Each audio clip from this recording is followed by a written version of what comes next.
All right, guys. Germany are gone. They are going home. Paraguay, winners of the shootout, despite some questionable refereeing on that Germany goal. I'm still not 100% convinced that's a foul. But overall, congratulations to Paraguay because they did exactly what that was the Paraguay that you saw against Brazil and Argentina in World Cup qualifying. And they did it again, this time to another giant.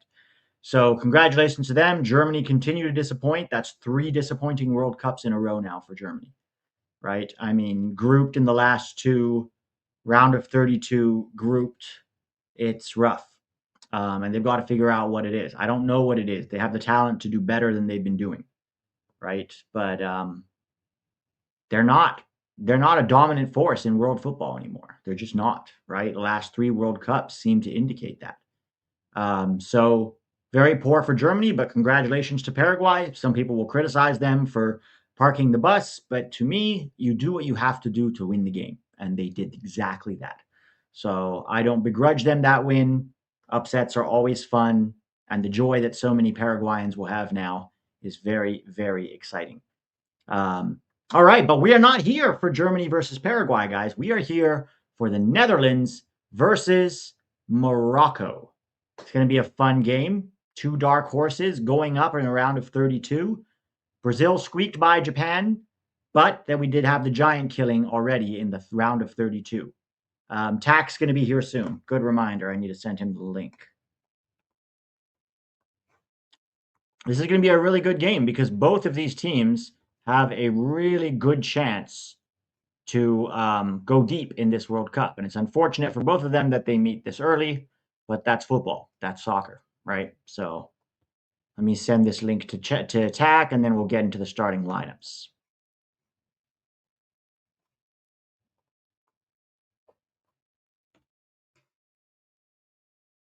All right, tack should be here soon. Let me pull up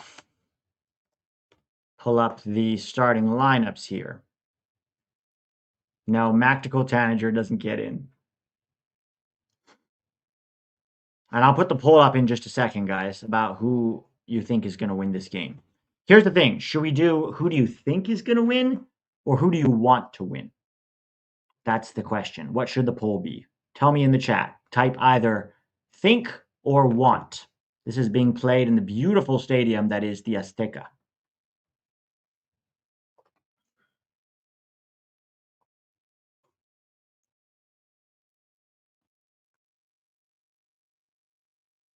Think, want, think, want.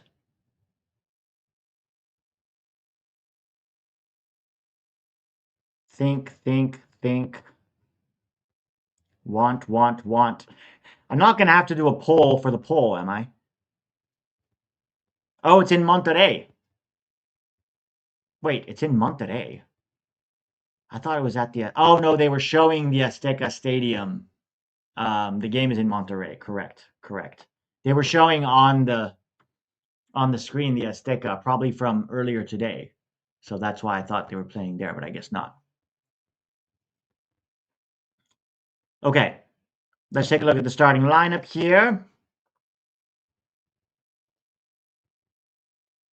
All right, so for the Netherlands, you have Van Bruggen, Bart Van Bruggen in goal from Brighton, Virgil van Dijk, of course, from Liverpool, Nathan Ake from Manchester City, and Jean-Paul van Hikke from Tottenham. On the left is Van de Ven, Mickey Van de Ven, also a Tottenham player, Denzel Dumfries from Inter Milan, Nigel Frankie de Jong from Barcelona, Ryan Gravenberch, also from Liverpool, Silencio Somerville from West Ham, Cody Gakpo of Liverpool. So it's basically a Liverpool and Tottenham lineup for the Netherlands. And Brian Broby from Sunderland, who's having a very good World Cup for himself.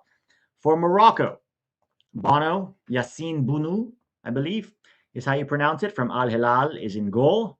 Ashraf Hakimi at right back. Issa Diop from Fulham at center back, partners with Chadi Riyad from Crystal Palace. Mazraoui from Manchester United is on the left. Their double pivot is Neil El Ainawi from Roma, and of course Ayoub Bouadi from Lille.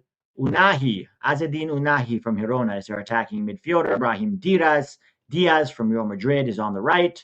Bilal El Kanouche is on the left. and Ismail Saibari from PSV Eindhoven up top. So pretty much all European lineup except for Yassine Bounou. So 10 out of the 11 players play in Europe, but so do the Dutch. This is going to be a fun one. On the bench, the Dutch have a few guys that can make a difference. Justin Kluivert, Quentin Timber, possibly Tijani Reinders, obviously. Daniel Malin, Gustil. Memphis Depay, I don't know. How old is Memphis Depay these days, man? 30. Oh, he's only 32. He's not that old. Wout Weghorst. A couple of ones that stand out from Morocco's bench is, of course, Sofiane Amrabat, who's at Fiorentina, I believe, at this time. A few others that are interesting here. Armin Sabay, I don't know too much about him, but plays for Angers in France. Rahimi is a very good attacker. Yassine is another one. So both have some interesting options off the bench, but both very, very strong lineups so far. Axis powers on fraud watch. Oh my God. It's Germany and Italy. Axis powers. And then Coke Zero says USA beat Paraguay because they are bad. What now? Exactly. Exactly. Triple G is still saying we don't have a Memphis Depay to this day. Oh, and Japan. That's right. Japan, Italy, and Germany. Dang. But credit to Japan, man. I mean, look, they didn't go toe to toe with Brazil. That's not fair. I think it would have been more balanced, perhaps, if Japan had some key players that were missing from injury: Mitoma, Minamino, Kubo, Endo, those four. But also, Japan still respects Brazil too much. They could have gone out and scored a second goal, but they sat back for way too long, and it came back and it bit them in the ass. So until Japan gets over that mentality of like we don't fear anyone, then they're going to struggle.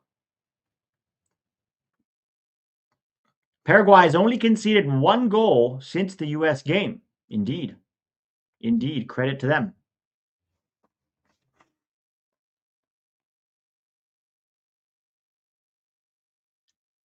All right, game is about to start here.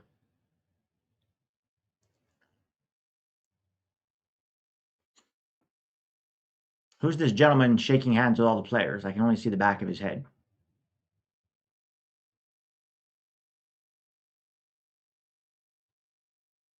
We were way more fluid than Germany. Yes, but to Paraguay's credit, they tightened up that back line a lot since the first game. They left spaces between the midfield and the back line in that first game. And I'm sorry, think I don't think they played the same way against Germany as they played against us. They had the same ideas, but much more compact, much more compact, much more difficult to break down.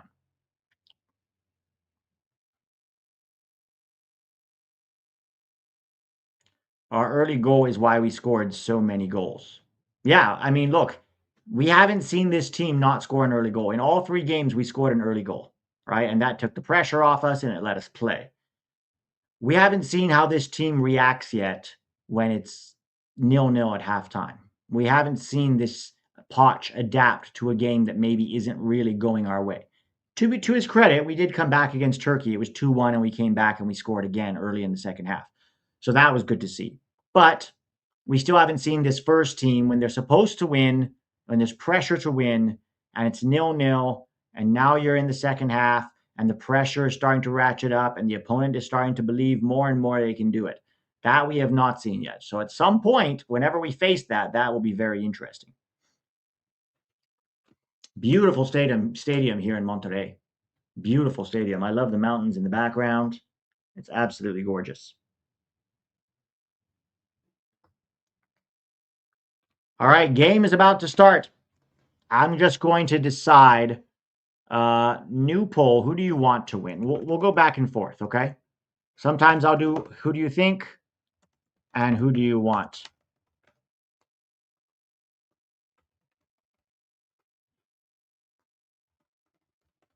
Game is kicked off, by the way.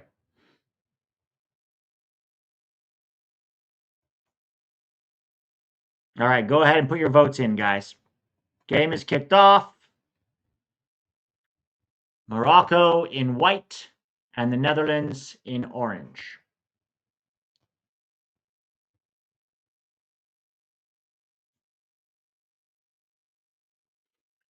Yeah, both Italy and Germany have flopped hard since they won the World Cup. In '06, it was Germany. In 2014, in '06, it was Italy. In 2014, it was Germany.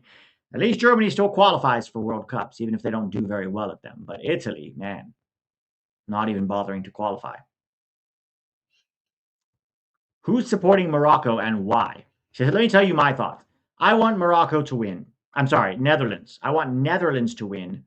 I used to kind of be a fan of Morocco, but two reasons, mainly how they behaved in the AFCON final was a bit of a turnoff, number one. And number two, I want a team to win this World Cup that has never won it before. And I think of the teams that have never won it before, Netherlands has the best chance with this roster. So for those two reasons, I'm rooting for Netherlands here. But if Morocco can pull this off, that'll be another incredible result for them in a history of incredible results. The poll is there on the screen. Can you not see it? Knife the Great. It's right there under me on the screen.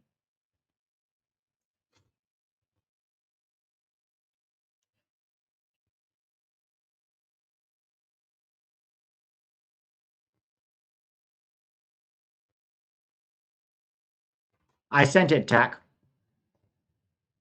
No, that's Tactical Mangler. Nice try. You almost got me this time. Almost got me this time. The real Tack is coming. Don't you worry. Don't you worry. So I have a new coach, Mohamed Ouabi. Ouabi replaced their old coach. Tack is here. Tack, who are you rooting for today? Sorry, what? Who are you rooting for today? I don't think I care really who goes through. I used to like the Dutch in the past because they had really good forwards. So I Yeah. used to kind of root for the Netherlands a little bit in World Cups outside of Brazil and the US.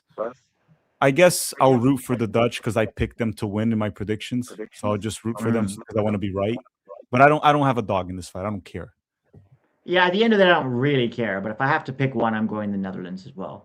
Mainly because I think they have the best chance of the teams that have never won it before to win the World Cup, and I want to see that. I don't think Morocco can win the World Cup. I Yeah, think they're a good team and they could go deep, but I just don't think the Netherlands can win the World Cup with Somerville starting up top, Broby. I don't know, right dude. now, I know France has been the most convincing Your right mic, now. by the way, your mic is a little messed up, I Is it? think. Yeah, ask people there. Is it? Let me make sure. Ah, that's why this damn it keeps automatically putting it to.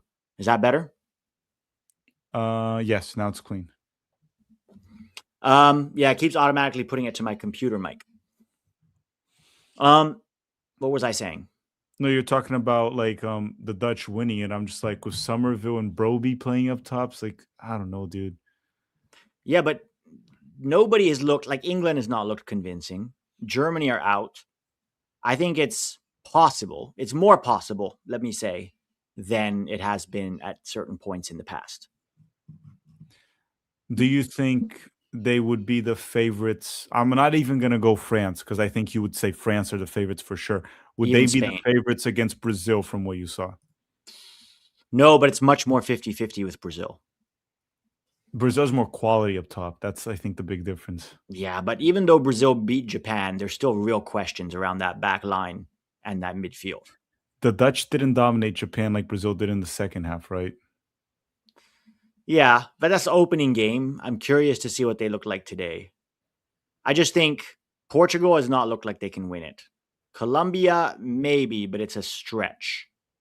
So then it's like, who do you go for? Maybe the Netherlands. I mean, I know you want Brazil to win, obviously, but like for me, it's just I want a new face winning this World Cup. I'm not going to be unhappy if they don't, but that's my preference. Yeah, on paper, we would say probably Portugal, right? We're like, hey, Portugal can win it on paper. The problem with Portugal is they've looked like ass. Yeah, they've looked worse than Colombia. And there's this certain guy there that probably should be benched, but you can't bench him. I like Yeah, how Ronaldo, like he scored 2 goals against Uzbekistan. He's like, I'm back. I'm back. I'm back. And then he plays against Colombia and doesn't even touch the ball. 11 Cambodian says Paraguay win proves USA got extremely lucky. I don't think we got lucky. We played extremely well in that game. How did that prove we got lucky? 11 Cambodians. Mark my words, we will get a new champion this World Cup. Who do you think it's going to be, Brian? Who do you think it's going to be?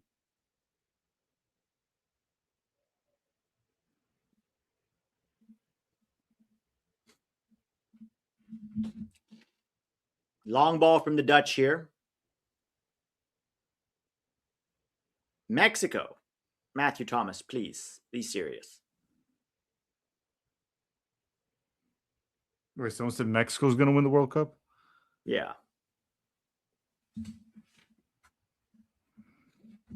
Dr. Congo, LOL. DR Congo? No.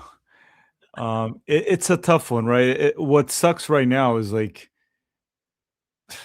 France are it was the only team so far that To look actually convincing. looked, yes, because they But also also, you don't want to peak too early, right? Sometimes the team that looks convincing in the group stage doesn't always win the World Cup. yeah, I guess it's more like because they're the only team that I saw. They actually beat two very good teams. They beat Senegal and Norway.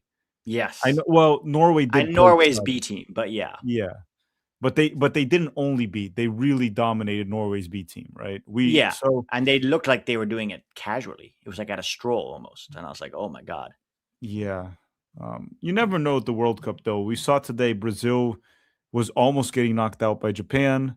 We saw Germany get knocked out. So it's just like today the gap is so small between the tier 2 teams and the tier 1 teams that it can happen. Like the Dutch could knock out France. It could happen.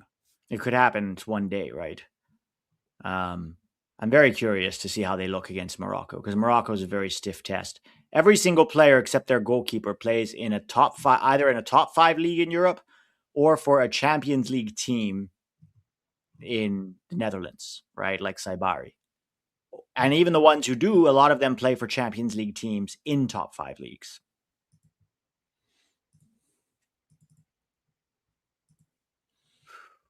Do you think that gentleman that was questioning the ball knowledge that we had because we picked Brazil to beat Japan, do you think he's still around? I don't know. He might be on your channel. He might not be here. He was Steven calling Spada says, I just hope Poch is keeping our guys locked in. I have zero doubt that Poch is keeping them locked in. I don't think Poch is going to allow them to get complacency. Also, they did an interview with Poch asking him about, the pathway.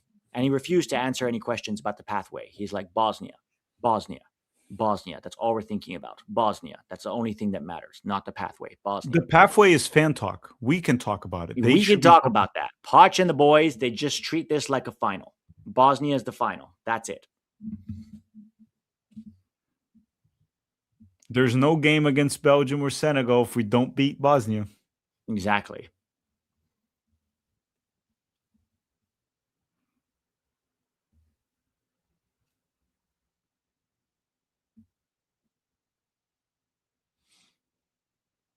Did you predict Paraguay to beat Germany, Tack? Not on my prediction video that was recent. I did that before the World Cup with Jack. When I did a prediction video with Jack, we debated that quite a bit where I was like, because the thing with Paraguay is I didn't think they looked good in the group stage. So I changed my pick after I watched those games. And I was like, if the US trashed them 4-1, I'm assuming Germany will get a solid 2-0 win. So I wasn't expecting it. But before the World Cup started, from what I've seen with Paraguay in World Cup qualifying, I said if they face Germany in the groups, in the knockouts, me and Jack picked Paraguay to win. We did that before the World Cup. Yeah. I guess what's interesting? Yeah, go ahead. Sorry. Germany did not rest their starters for that final game. Do you think that could have come back to bite them? And they lost that game too. So they actually lost to two South American teams this World Cup. They lost to Ecuador and they lost to Paraguay. I wonder if that could have come back to bite them a little bit.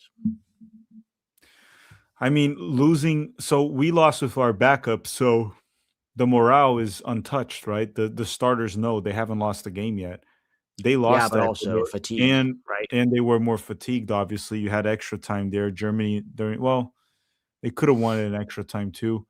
I think they could have. I think Paraguay just out hustled them. That's what it was. I think they probably underestimated Paraguay a little bit as well. They thought they Yeah. would be able to just outplay them, and they're much better than Paraguay for sure. But Paraguay just has that fight in them. Well, also, while we're talking about bulletin board material, they were talking to Gustavo Gomez after the game. And he said a lot of pundits were already talking about Germany's next game. They were talking about the next game with France, and we saw that, and it gave us extra motivation. So, in case you ever wondered if bulletin board material matters, it absolutely does. It Yes, absolutely and does. I do wanna add one thing. Playing we talked about this before, playing South Americans in knockout games is never good. It's never Nope. good because they never go down easy. That's the problem. Yeah. I've seen Asian nations get trashed, African nations get trashed. I've seen Europeans. You can argue like Brazil to Germany in I was 2014. gonna say, Yeah, but again, we talked about this. Usually to knock out a South American team, you have to be at their level or better. It's very mm, hard to pull an upset against them. Very tough. It yeah. happens much more with the Europeans. Look at Brazil today. Like Japan is like a tiny bit below Brazil, right? Like one little tier below Brazil, a little bit. Um, you lose, Yeah. pull the upset.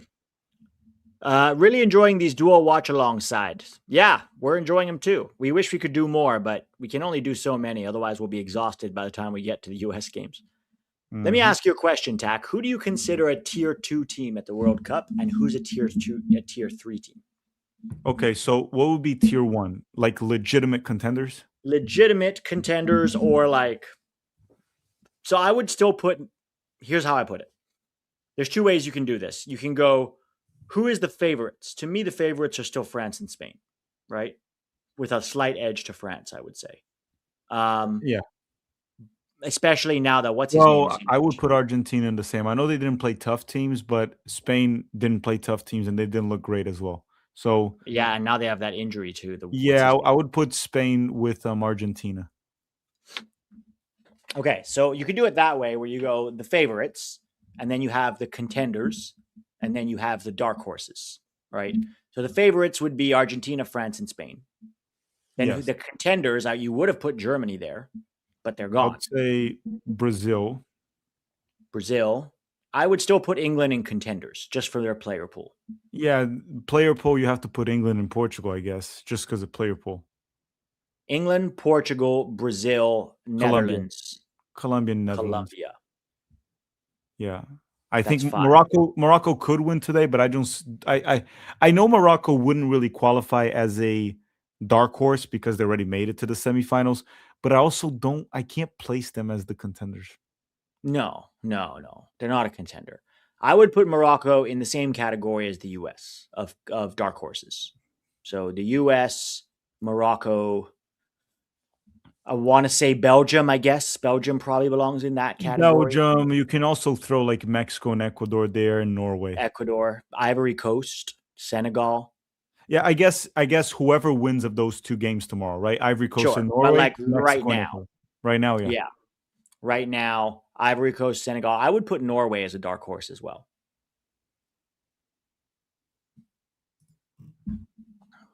Norway could be. I wanna see how they do against the Ivory Coast. Yeah. Rough day for the Axis powers per Zealand. Yeah, we saw that one. Thank you, Devonta. Japan's loss was a reflection of their society. Stephen, I'm guessing that you are part Japanese or full Japanese or have some Japanese blood in you since your name is Tokyo. Do you want to comment a little more? I'll put it up on the screen. Write a paragraph about what you mean by a reflection of their society, because I'd love to hear it from a local and get your take on it, because I think there's a mentality issue there, but maybe a little too much respect for seniority. But I've known many Japanese people, and I know Japanese culture to a degree. I worked under a Japanese head coach when I was coaching in the second division in India. But I'm very curious from a local's perspective or from someone with Japanese roots. Just put a paragraph and I'll put it up on screen and read it because I want to hear your take. I I talked about this actually on the 7 Things We Learned Brazil video that I'm gonna release tomorrow. If you rewatch that game, it was pretty evident the difference in mentality from both teams. You could see for Brazil, losing this game was, like, unacceptable. It was like, you cannot lose it, like, there's no way. For Yeah. Japan, at certain moments, it almost felt like it's an honor to be playing against Brazil. Let's do our best. It was Yeah, never like we can beat them. We're going to beat them. Let's go at them. Casemiro's slow right now. We can get him. It's like, no, for Brazil, at all moments, it looked like we cannot lose this. Like, we can't lose this. Japan yeah, didn't look that way. And to win a World Cup or to go deep, you need to have that. We saw that in Morocco last World Cup. They wouldn't quit. They believed they could beat everyone. Japan has the talent. They just don't seem to believe they can beat these teams. It was like that with Belgium in 2018, Croatia in 2022, and the same with Brazil now. Saved, yeah. Oh, that was close. Yeah, so I'm very curious on your thoughts there, Stephen. Do you guys remember a match where the coach, I think it was under Berhalter, told the squad about a result in another match and we choked? I might just be hallucinating. No, you're not. It was Uruguay. It was in the Copa America. We were facing Uruguay, and then I think Panama scored, which affected us to some degree. And we were in the middle of defending the set piece from which we conceded. And Greg is on the sideline going like this 1-1, 1-1. So now you're looking at Greg and thinking about that game instead of thinking about the set piece that you need to defend. So yeah, one of the very many, dude, if we could write a book about the crimes of Greg Berhalter, we have enough material to fit a book. I kid you not. Yeah, I just want to forget about him. Can I write a spicy essay? You can, but we probably won't read it. Stephen Tokyo, exactly what you said. They were too honest and respected Brazil too much. It's a mental issue. Yeah. And it's sad because Japan has done so much work with football development, with their player pool, right? And they have this extremely technical generation of players. And I really hope that they can continue to do that and maybe even develop some world-class players, because right now they have a lot of elite players, but no world-class players. But also this, like football is mental, it's psychological as much as it is tactical. And so you have to have the right mentality going into a team like Brazil. And I hope they can sort that out. And then maybe the younger generation with a little bit more of global influence might change that a little bit. Tack and I were talking about this the other day. Do you think Japan should go get maybe a top coach like we did with Pochettino, or do you think it won't matter? You know, I'm Because about to tell you. I'm about to tell you something that will blow your mind a little bit. One guy that might be good for Japan, maybe not him specifically, but his style is someone like Jurgen that comes in and is so Jurgen different. Klinsmann, Yes, not maybe him because he'll probably mess it up, but you need someone like him that comes in trying to actually change the culture in the sense of like you got to believe in yourself with this because you don't have to tell them to go to Europe. They already know that and they've been yeah. going. You need someone that goes in there and just like, dude, honestly, maybe even like a Hervenard, a guy that's like willing to pull upsets, make the team believe. They need a guy that changes the culture of that team. That's what Right. they need. I don't know who it is. Yeah, and they have to be able to do it while also understanding Japanese culture. Because if you get too aggressive and too what's the Oh, word? almost scored Morocco. If you get too obnoxious, it can also backfire, right? So it has to be someone who understands the culture and understands how to make this team believe that they are what they can be. I think that could be, if I'm the head of the JFA, that's what I'm looking for, They right? might need like a Klopp. What they're saying there in the chat is true. Klopp would be a guy that knows how to do both. He knows how to manage people, understands cultures, and will know how to make them believe. It's like, guys, you can't just accept that every time you freaking play a top team, you just accept defeat before the game starts. I don't even think it's that they accept defeat. It's that they think this defeat is acceptable, right? It's That's like, accepting listen, we defeat, though. in a way, it's more like, look, we really want to do our best here, but if we don't, it's Oof. Brazil. You know, I wonder. You know who I wonder could be really good for Japan? Jose Mourinho. Oh, he would change the mindset, but I think he would have like a fight with them, though. Yes, the problem is I don't know if they would listen to him. I also the DFB might throw the bag at Klopp now. Yeah, and one thing that's interesting with Japan is I know they're very conservative with their culture in general as a country. I went there, right? I spent 2 weeks in Japan and that's not a lot of time, but you see it, right? Their culture is meant to be preserved. But when it comes to soccer, they're willing to change because their entire culture, they brought in Zico to do a lot of changes, right? Zico, a lot of the reasons why Japanese players are so technical is because they literally just went to Brazilians, they brought Brazilians, and they enforced a lot of Brazil's methodologies in Japan. Now they have to change also the mentality. Who will do that? That's the question. That's what they need. So Morocco here has forced 2 good saves out of the Dutch keeper. They're actually looking like a bit the better team right now. Mm-hmm. My problem with the Dutch is what I told you, dude. It's like up top, I'm sorry, you're not going to win a World Cup with Somerville and Broby up top, Hmm. right? It's just not going to work. It's crazy that their group, the Dutch and Japan, they could both be out today. Yeah, that would be nuts. And, And if and Morocco win, then they will really stamp their thing as dark horses. you Like they know, will really be. it's crazy also, Pete. We talked about this before the World Cup, the travel, the weather, and because of the Club World Cup, we talked about how South Americans would probably do well. They're all Yeah, advancing. Like I know Uruguay's out, but that's because the players in Bielsa had a fallout. But all the South Americans are advancing. yeah. No, South Americans are doing well. The worst has been Asia's done. Like their best hope was Japan. Who's left? No one, right? There's one more, right? Let me check. Is there? Australia. Oh yeah, yeah, yeah. They play Egypt. That could go either way. But then they're gonna That lose could to go either way. Argentina. Yeah. Yeah, Yeah, but South America, Brazil's through, Paraguay's through. Argentina will beat Cabo Verde. Colombia is gonna beat Ghana. I have no doubt about those two. If Ecuador can upset Mexico, they're all through. yeah. No, it could be very good for CONMEBOL. CONCACAF was 50-50, right? Three out of 6 got through. Yeah, I Big mean gap between the 3 and the 3.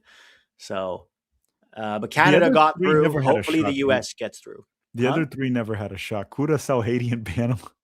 No, no. Jeff C. Dallas says tap into the samurai culture. Yeah, they've got to figure out how to do that, you know? But it's still about respect. What we're talking about is, unfortunately, in sports, you can respect the opponent while deep inside you're disrespecting them. You're like, I'm not losing to this motherfucker. Like you have to have a little bit of It's a that. mentality, yeah. You can't go in just always being respectful. They'll walk over you. So Well, until you can't Japan, fear them also, right? I think they fear Brazil deep down. They're like, "Oh, this is Brazil." Like that yellow, put on that yellow shirt. They see that yellow shirt. They're like, "It's Brazil." 5 World Cup titles. Who are we? did It's the you same also way. see their trash talk before the game? Their trash talk. I You don't didn't see think it? Japanese people do much trash No, they talking. asked one player about like Brazil and being afraid, and he's like, "No, no, Brazil is not the same as they used to be, so we're not afraid." He was almost like shy responding it, and the Brazilian players got pissed off when Brazil won the game. Brazilians were like telling them, "We got 5 World Cups. You need to shut up." You see how the attitude is that you need Japanese players willing to do that, like Yeah, actually be an asshole, but they're too respectful. And yeah, again, anyone I know, Steven, I guess he's definitely been to Japan. Anyone that goes to Japan, you see it. It's insane, like how overly respectful they are. I feel like it would drive me nuts after a while. It's too much respect. yeah. It reminds me of Thailand, where I grew up, where everything is about respect. And it's like, yo, well, who was it? Wasn't there some American defender who said he didn't like playing in Japan? American Japanese doing that because there was too much respect showed to the older players, and it was like, wait, what if It I'm was better? Henri Chase. Henri Yeah, Chase, that's who it was. yeah. Uh, I think like I'll give you an example. One thing that, and again, please, guys, I'm not criticizing Japan here, but let me just tell you one thing that bothered me in the trip. So for a good portion of my life, I lived in New York, right? And I'll be in the city a lot. You go to New York City, dude. As soon as you see, doesn't you don't even care what the light says. You just cross, and if the car hits you, it hits you. New York City is chaos, right? Everywhere. I'm in Tokyo, a bigger city. Every time you're trying to go from one street to the other, there's the traffic light. The traffic light is open for the cars, but there's no car coming. So what do I do? What do you do too? You just cross, right? You look at no car, you go. The Japanese people look at you weird. They look at you weird. They sit there and they wait until it opens for the pedestrian. Hmm. and they look at you weird. And that's in Tokyo. That's a massive city. The other thing that bothered me, and I'll tell you guys as well, is there was a day that I went very early to Kyoto, and I was hungry, so I just went to a 7-Eleven and I grabbed food, and I walked eating because I was walking to some tourist trap area, walking eating. Dude, the Japanese people look at you as if you're committing a crime because it's disrespectful to not sit down and eat. So these things of like respecting everything and being everything has to be correct in this way and that way. It's incredible when you visit there, but like if you didn't grow up there, it is insane for you. I think I would find it normal because I understand that, but I don't think it's the best for football. Like if for a competitive sport that the whole world is like scrawling, clawing and scrapping and scraping and everybody wants to win, you kind of have to show up with a bit of a different mentality. Julian Yeah. Vivas says Banks can go play for Germany now. Yeah, I don't know. I mean, look, I don't think he's going to play for Germany. I don't. Like, I don't think they're going to move a lot of these guys out. Like, they still have Schlotterbeck. Not anytime soon, at least. But if that's what he wants to do, then he should absolutely go for it and try. USA beats Spain tack equals jacket. Pete equals USA jersey. USA beats Spain tack equals jacket. Pete equals USA jersey deal. Oh, Oh, you're saying if you're gonna buy Joe a US jacket if we beat Spain one day. yes. Well, Pete not one equals day in the USA. quarterfinal. Yeah, the quarterfinal. Pete equals USA jersey. Oh, you want me to buy you a jersey? If we beat Spain, Joe, I will buy you a jersey. I'll buy. So you'll have a jersey and you'll have a jacket. Kudos to you for asking. Asking, you shall receive. Someone, just to make one thing clear, someone said Tack hates Japan. Guys, on the contrary, I want to go back there again to visit. I'm just saying I wouldn't live there, but to travel there, I think it's a wonderful place. Their culture is incredible. It's just not for me. It's just not for me. But I thought it was an incredible country. I want to go back there. Well, I remember you called me after you got back and you were Oh, ranting and raving about how great it was. okay, thank you. I thought you were gonna say about how bad it was. No, no. No, no. I remember you called me and you told me you had a great time. Okay, Carl Kurtz says any takes on the ref call versus Germany with the recalled goal? That looked very soft to me. It looked very soft. Did he impede the goalkeeper? He kind of brushed him aside. I know he kind of fell on his ass. Even what's his name? Who's that ESPN FC pundit who's from, I think, Trinidad and Tobago, who played for Portsmouth, the goalkeeper?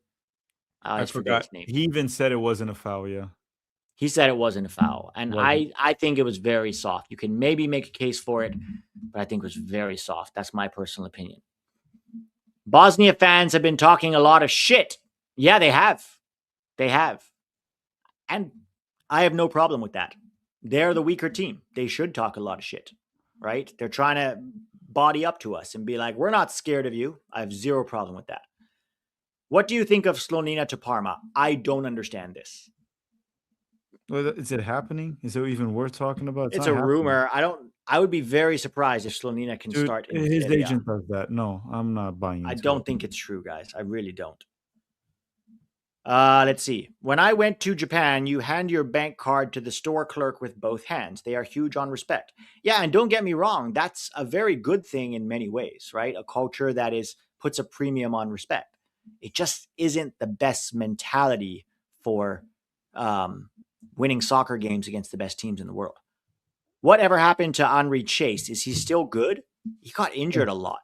Yeah, he got injured, but he's playing for I think Salzburg, which is a fine level if you do well playing in the Champions League. So we'll see. We'll see. Like it's We'll not have to like monitor him.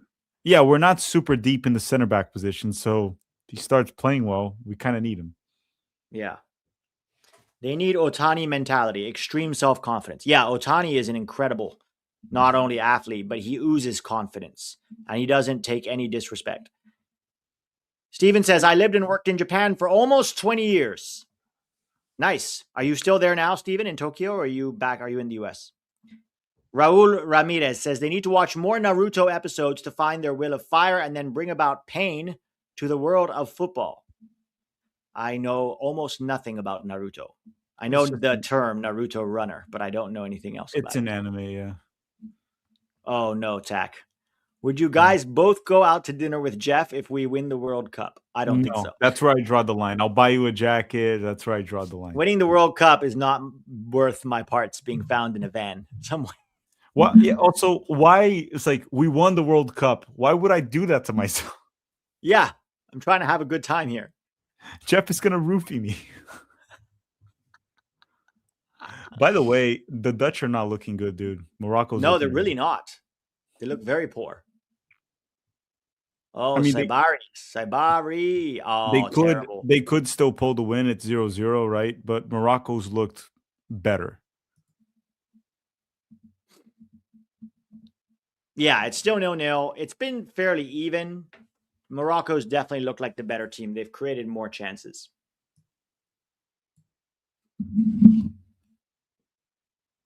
Will Carter Vickers be a starting center back for the 2030 World Cup? No, guys.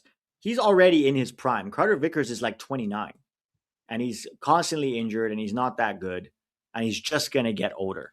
Like, we need to be looking young, right? The George Campbells, the Justin Shays, the Neil Pierres, who, by the way, Neil Pierre is back with the Union now. It looks like he's going to be a starter for them.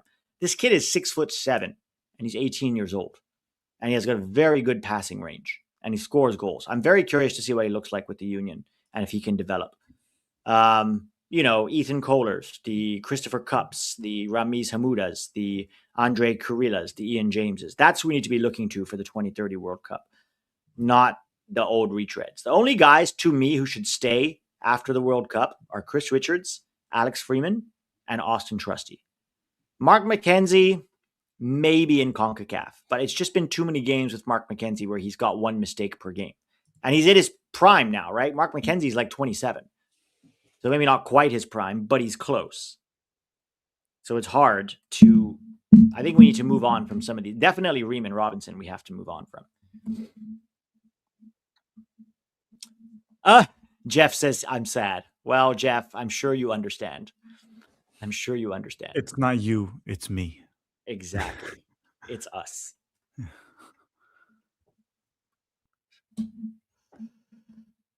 I can't wait for that Ecuador versus Mexico game. Yeah, I think it's going to be a very tight game.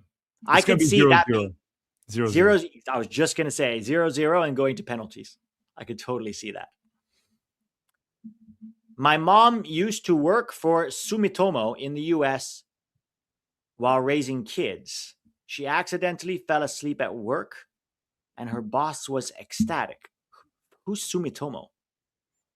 I don't know. If she fell asleep at work, her boss was ecstatic.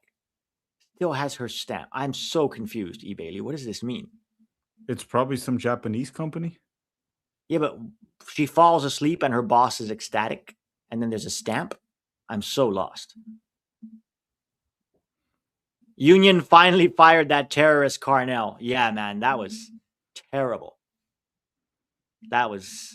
I don't think an MLS team has ever been that bad as when Bradley Carnell was there. Didn't they lose like the first 5 games of the season? Mm-hmm. Oh, the Dutch, Somerville. That's the problem. No quality.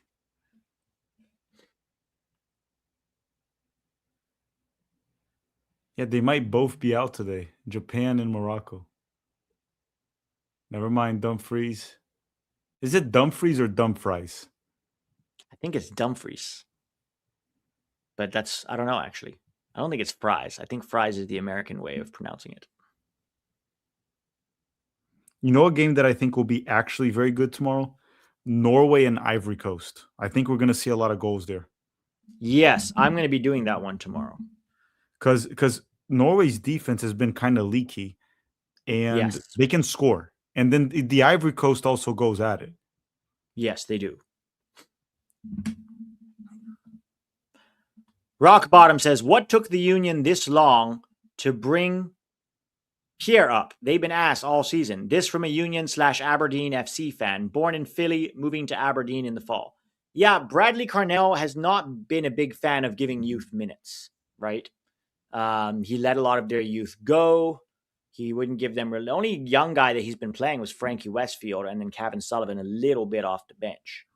But I don't really know. The problem is that the way the Union play, Bradley Carnell wanted to do like just basically pressing ball, pressing all the time, pressing, and then just go straight to goal. There's no technical development, nothing like that. And I know it worked for him in season 1, and I know it worked for him in season 1 of St. Louis. But if you look at his record in both clubs, season 2 was an absolute disaster. So, and he was very arrogant about it too, about this is my way and this is how I'm going to do it.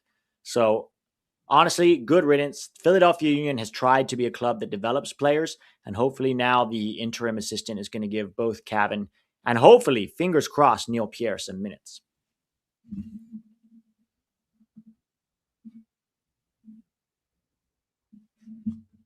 So the Dutch having a lot of the ball right now, guys. A lot of the ball, not really creating much with it, though.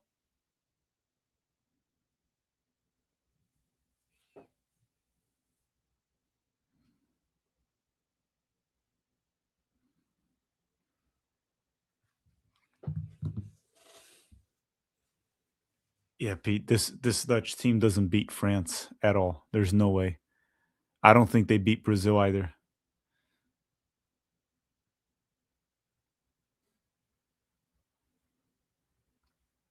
Well, they might not win today. Yeah, there's that too. They might just be out today. It's just there's just not enough quality up top of this team, which is insane to talk about the Netherlands and saying not having quality up top when you look at That used to be their thing. they used to have Robin, Van Persie, Schneider, Van Nistelrooy in the past, and then you go back Dennis Bergkamp, Patrick Kluivert, Van Basten. Yeah. That's what they used to have. Like even Edgar Davids in midfield was an incredible monster. Seedorf also could get it done in midfield, even Seedorf, on offense. yeah. And then now, well, the midfield is good, the defense is good. Just there's not much quality up top.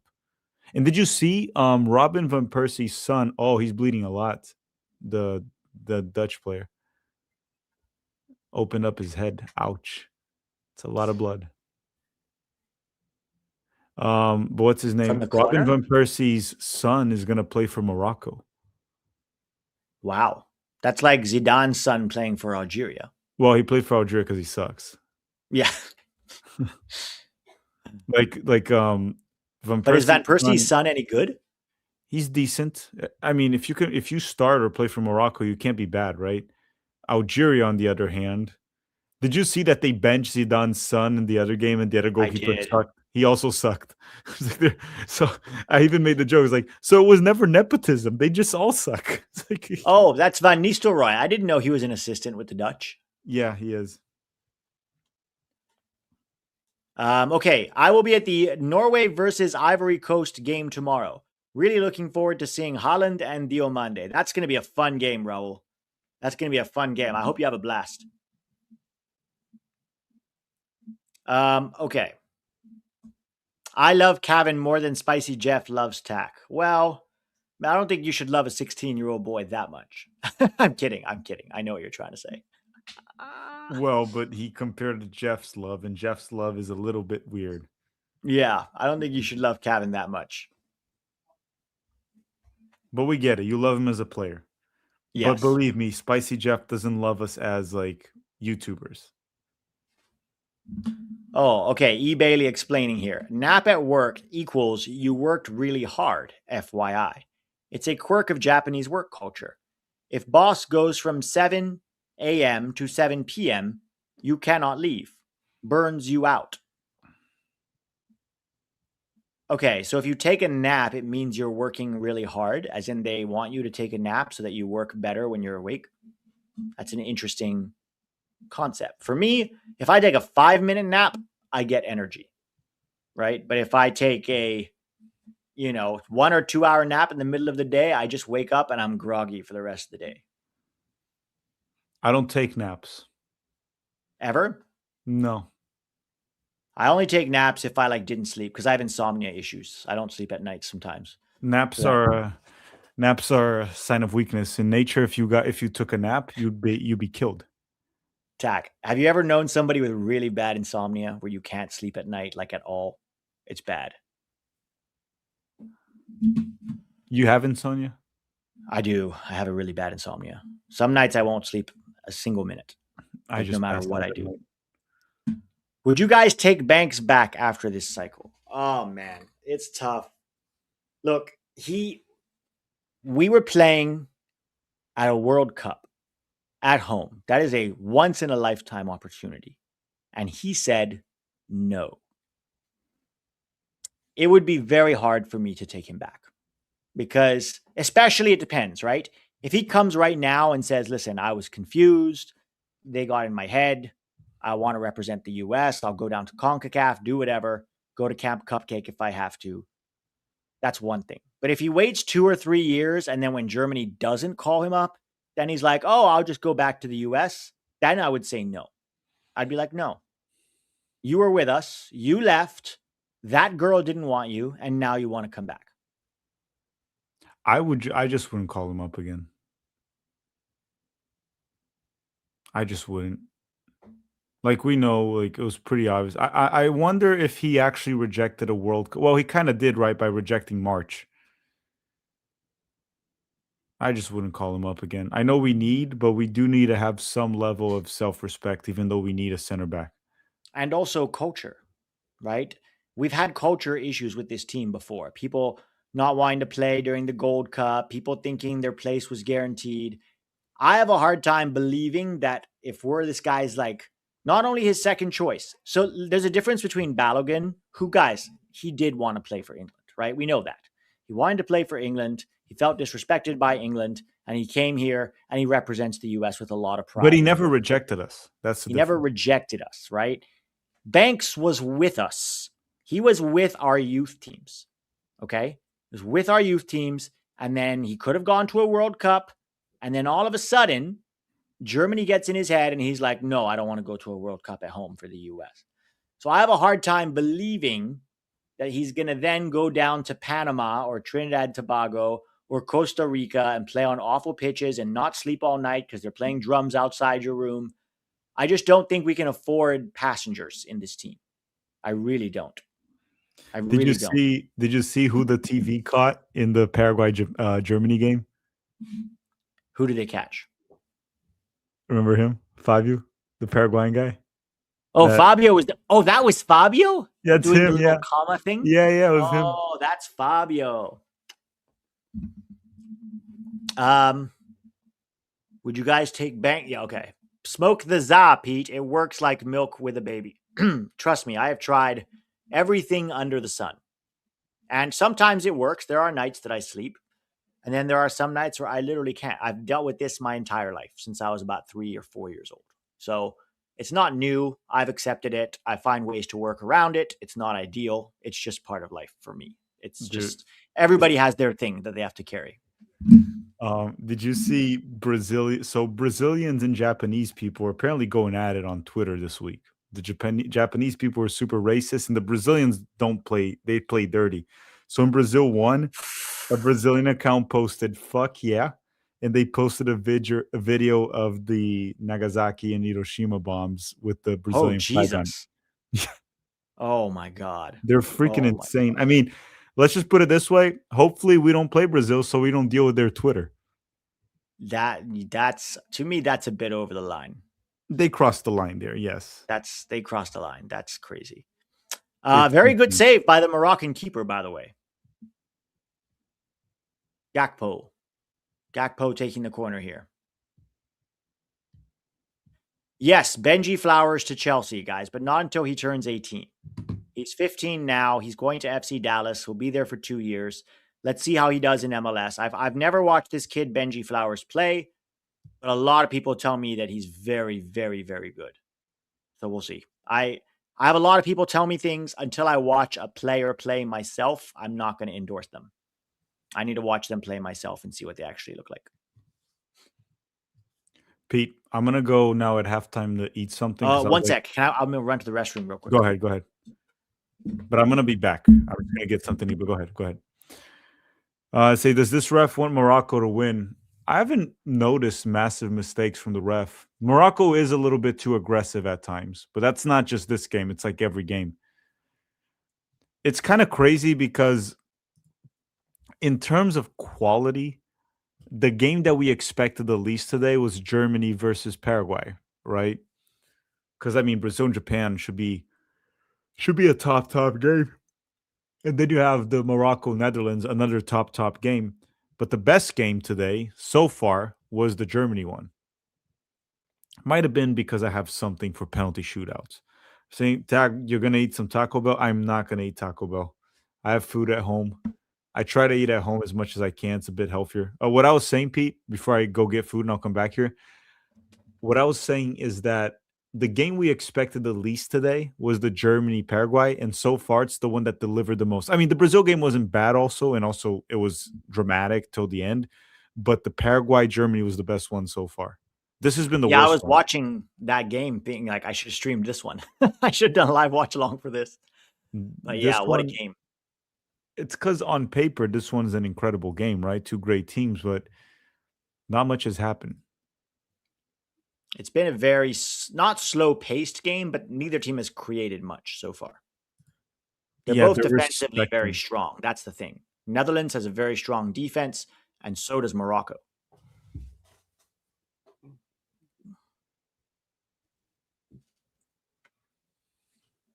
I like when the teams have a similar quality because it makes the game less predictable. Of course, watching an underdog win is always very exciting and it's cool to see, and it has its own charm. But sometimes when teams have too much quality, they kind of cancel each other out. Yeah, the problem with these two is that their quality is more on defending than attacking. That's the problem, right? Because last time in the 2022 World Cup final, that both teams had a lot of quality up top was incredible.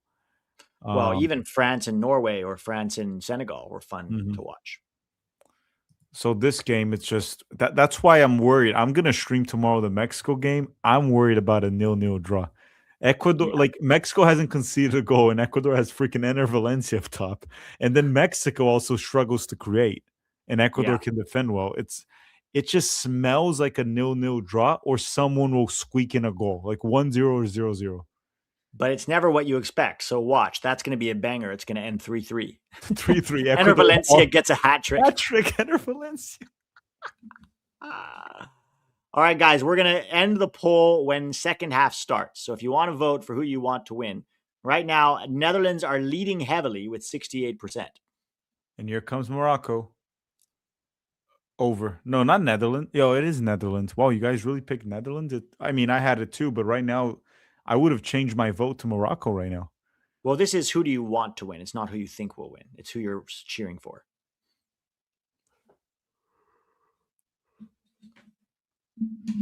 All right, let me grab a snack or something because I haven't eaten. All right, go for it. Go for it.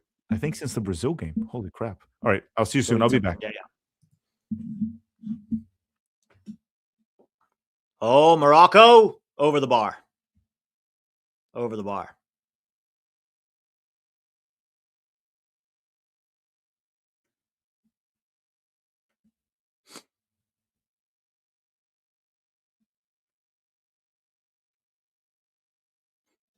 Where's the pool?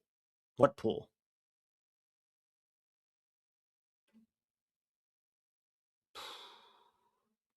No, that was clean. That was a clean tackle. Van Henke, clean tackle. Unahi shot over the bar. A lot of Mexico. I love how many Mexico fans are in the stands. Oh, the poll. The poll's right here on screen. Do you not see it?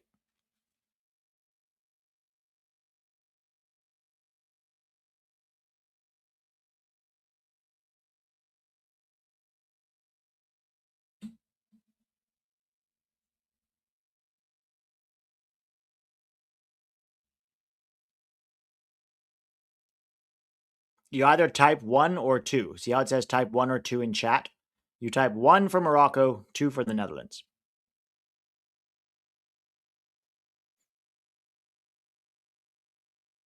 Can see but can't vote. If you can put that chat in, just put 1 or 2. If you can chat, if you can put something in the chat, you can vote. That's how you vote.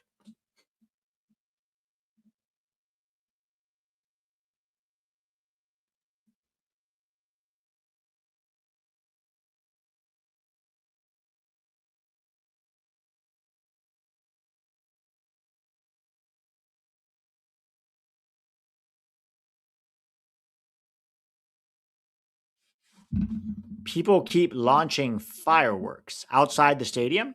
Are you there, Steven Spot, or are you just hearing it on TV?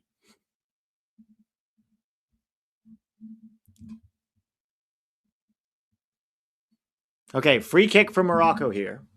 On the right-hand side, they're going to launch this into the box. Hakimi.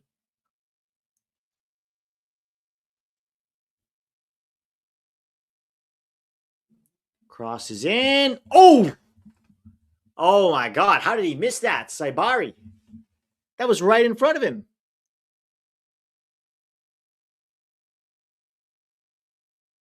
How did he miss that? Let me see the replay here. Saibari. Oh my God, Saibari. That was inches from connecting with him. If that touches him, that goes in. Oh, it just bounced over his knee. Ah, that was so close. That was so close. It bounced on the ground. It kind of bounced over his knee. Oh, literally right outside my apartment, and it's bright sunshine. Bright sunshine? Where are you, Steven Spada? Are you in California? It's not that bright. Oh, the Netherlands. Dumfries, cutback. Okay. Good defending there. But it's Paraguay, said the Europeans 2 weeks ago. Yeah, that's a handy little excuse. Although, to be fair, Paraguay played a lot better against Germany than they played against us, which is normal. The fourth game in the World Cup, you're more cohesive, you have time to work on things. They had just come from Paraguay, they'd played very easy friendlies. I think they were a little bit stunned by the pace of the US game. I don't think they realized what was going to hit them. And, they played Nicaragua, was their last friendly before they came to the World Cup. And they played it in Paraguay to say goodbye to their fans. They got to the US, they might not have adjusted yet. I don't think they were ready for that level of intensity that the US brought. And I think they've tightened up a lot. They've worked on things in the group stage, and they've gotten better as it's gone on. And now they beat Germany.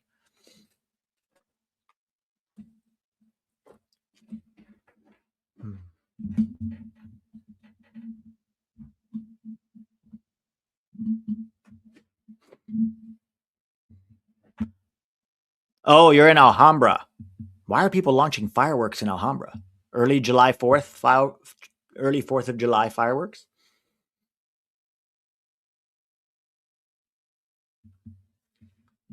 Yeah, so can Bosnia.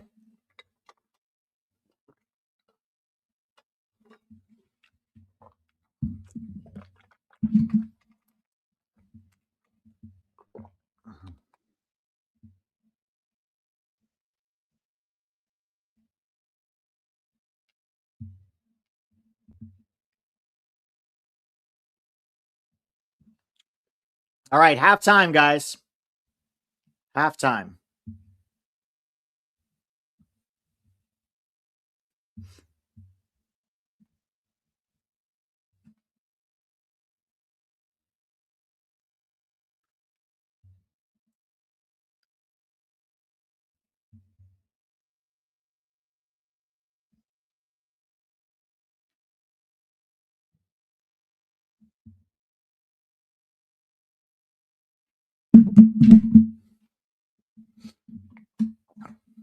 All right, so now that it's halftime, let's take a look at the stats here. 50-50, that's about right. Look at the XG. 0.21 for Morocco, 0.06 for the Netherlands. So both very, very poor.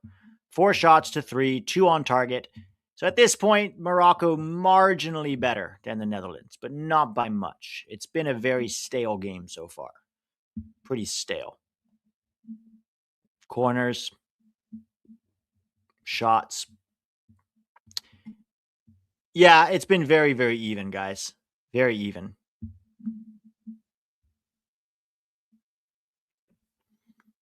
Okay. Let's have a quick word from our sponsor.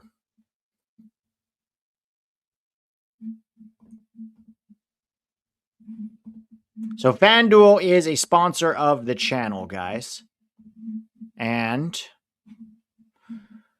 Ivory Coast versus Norway. Those odds are way too low on a very 50-50 game. You could put the money on Ivory Coast, but it doesn't give you much, and it's a very 50-50 game. France, Sweden, obviously you could put something on Sweden, but it's hard to look past France right now. Mexico, Ecuador, same problem. Very similar odds. Now, Dr. Congo versus England. England have not looked good.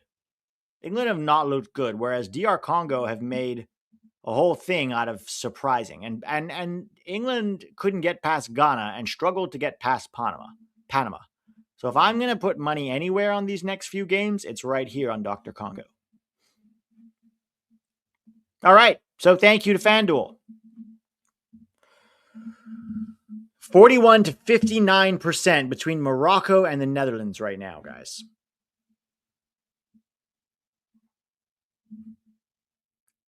Pete, who you got for Belgium versus Senegal? Honestly, that's very 50-50.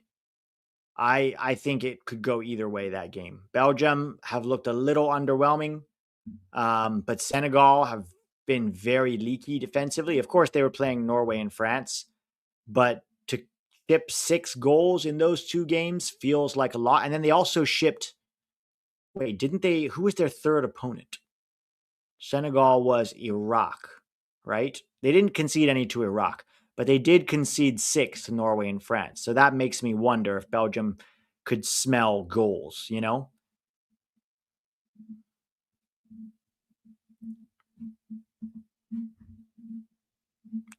My son-in-law is Moroccan, so I want the Netherlands to win. Ah, okay. I see what you're saying. Wow. Is he a good son-in-law, though? Is he a good son-in-law, or you don't like him? He's a good son-in-law. Be supportive. If he's not a good son-in-law, then yes, go for Morocco. Go for Netherlands. Who do you rather want to go up against, Senegal or Belgium? Honestly, give me Belgium. I think both of them are beatable. They're both very tough games in different ways. But give me Belgium. Honestly, give me Belgium.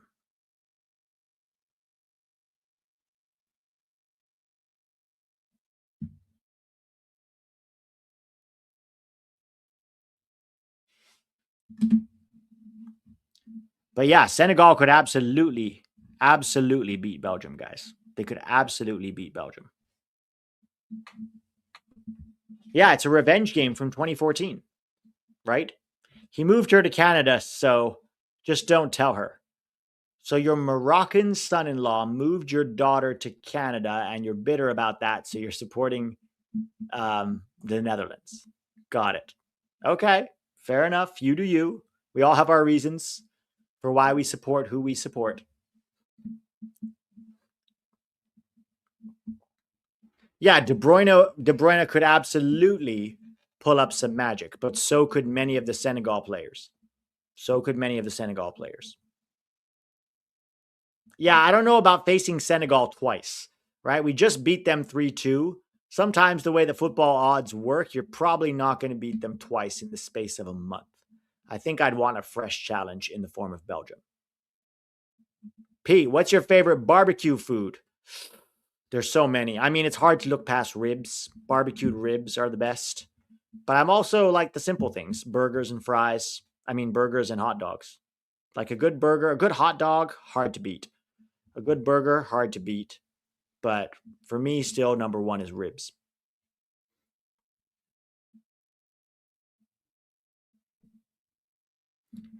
The GS played out like the friendlies. Won versus Paraguay and Australia, lost to Turkey.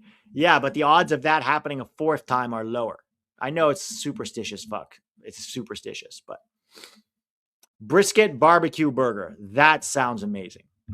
I've had really good barbecue in Austin and in KC. When Tack and I were in KC, that's where we had really good barbecue. And we also had at Austin, we had really good barbecue. And I've had good barbecue in Dallas as well. Pete, which African nation do you think will go the farthest? I think it depends on. Excuse me. Sorry, guys. Tomorrow, Ivory Coast and Norway. If Ivory Coast beats Norway, then I think Ivory Coast goes the furthest. I have them as the furthest, but it could all end tomorrow because they have a very tough opponent.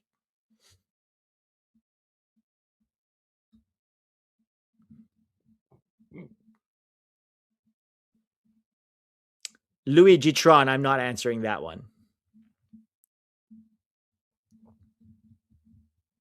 Hello from a very depressed German who is also half Dutch. Lone Leslie, well, for your sake, I hope the Netherlands win today to cheer you up a little.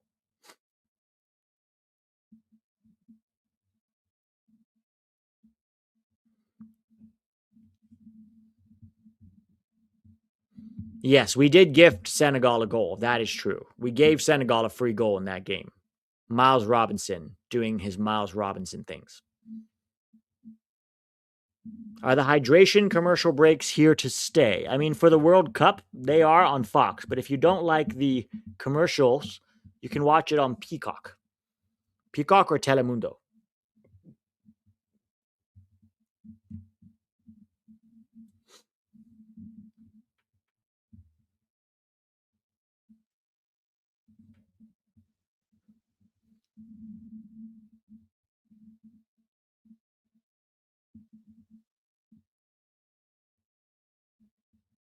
Is the 2030 World Cup going to be indoor stadiums? Joel Ruiz says, I want both teams to lose. Towel Steelers versus No Era Penal. Also, are you sad that you won't be able to attend any of the games? No, I'm not sad because I didn't see any value in the ticket price. I'm happy that I was able to get two of our Patreon supporters to attend a game. We had a very generous sponsor who gave away 2 tickets to the Australia USA game, and I was able to send 2 Patreon supporters there on a raffle. So that made me very happy because it was an outrageously expensive game, and I think the people who've supported soccer in this country for so long deserve some happiness and some joy. As far as for me goes, would I love to attend a World Cup game? Yes, but I'm not going to spend $1,000 or more on a ticket. And also, I'm committed to YouTube during the World Cup, right? I'm watching it with you guys. I'm watching it with the community, and that's what we're doing. But thank you, Joel Ruiz.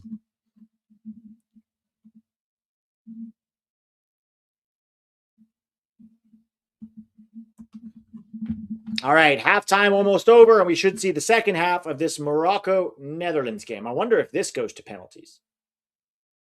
Pete, Casemiro or Kante? Like right now? To me, Kante was the better midfielder. Not really the same position as Casemiro, more of an 8 than a 6. But I loved Kante as a player, incredible player. Right now, I would still say Kante might. Well, Casemiro's been better for sure for club, for Manchester United. But he was a disaster today, an absolute disaster.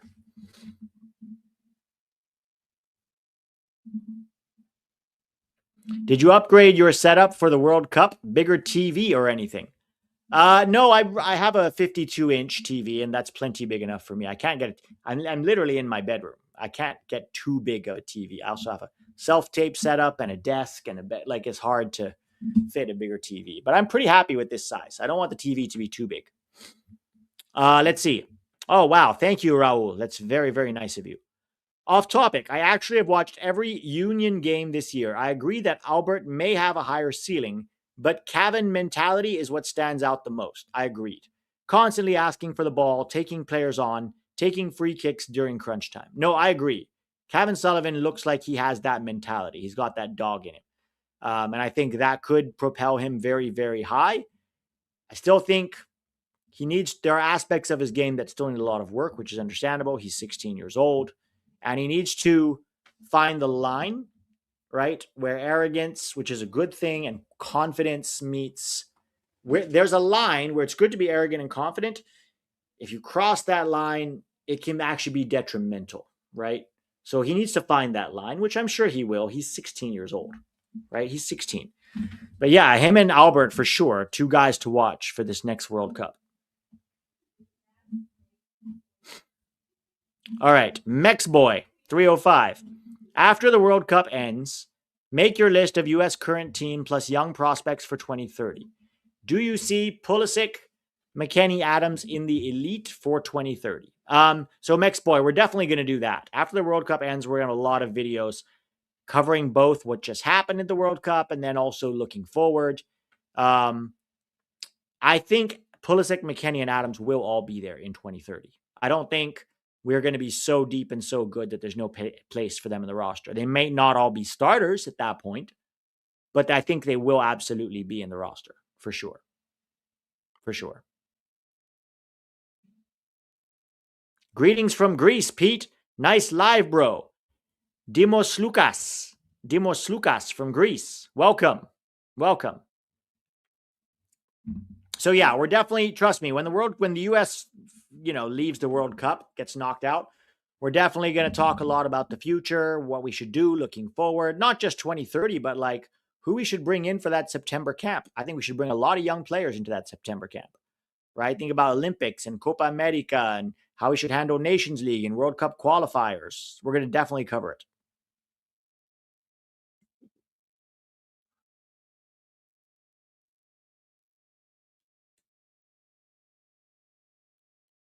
Or wins it. Or wins it. When the US lift the World Cup, you mean. Stars for the win. Pete, where can I see the acting on the big screen? So, like in theaters, look, I don't do studio pictures, right? It's Universal, all of that stuff. To get into those is even harder than getting on TV. It's extremely difficult. There's a lot about who you know if you're a Nepo baby. But if you happen to live in Chicago, I have a film that is premiering at the Midwest Film Festival in Chicago next month. So if you happen to live in Chicago and you really want to see my mug on the big screen, you can go to that. But other than that, there are no movies in the theater that I am in. I'm mostly on TV. All right, players are coming back out for the second half.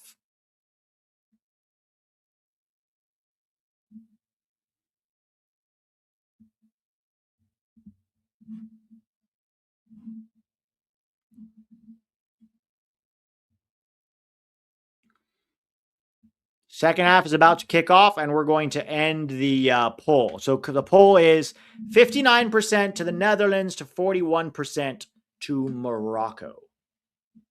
All right. Thanks, guys. So just a slight edge for the Netherlands there.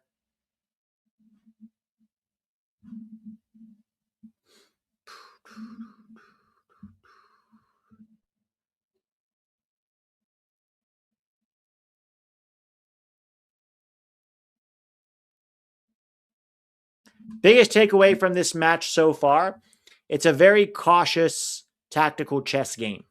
Neither team wants to open up too much, and they're still feeling each other out and trying to, probe into that back line. And both of them have very strong defenses, but attacking wise, it's been a little bit limited.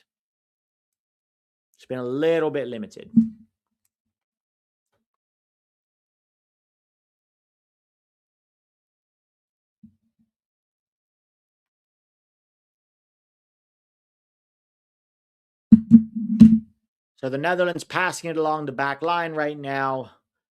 Van Dijk to Ake. Ake over the top.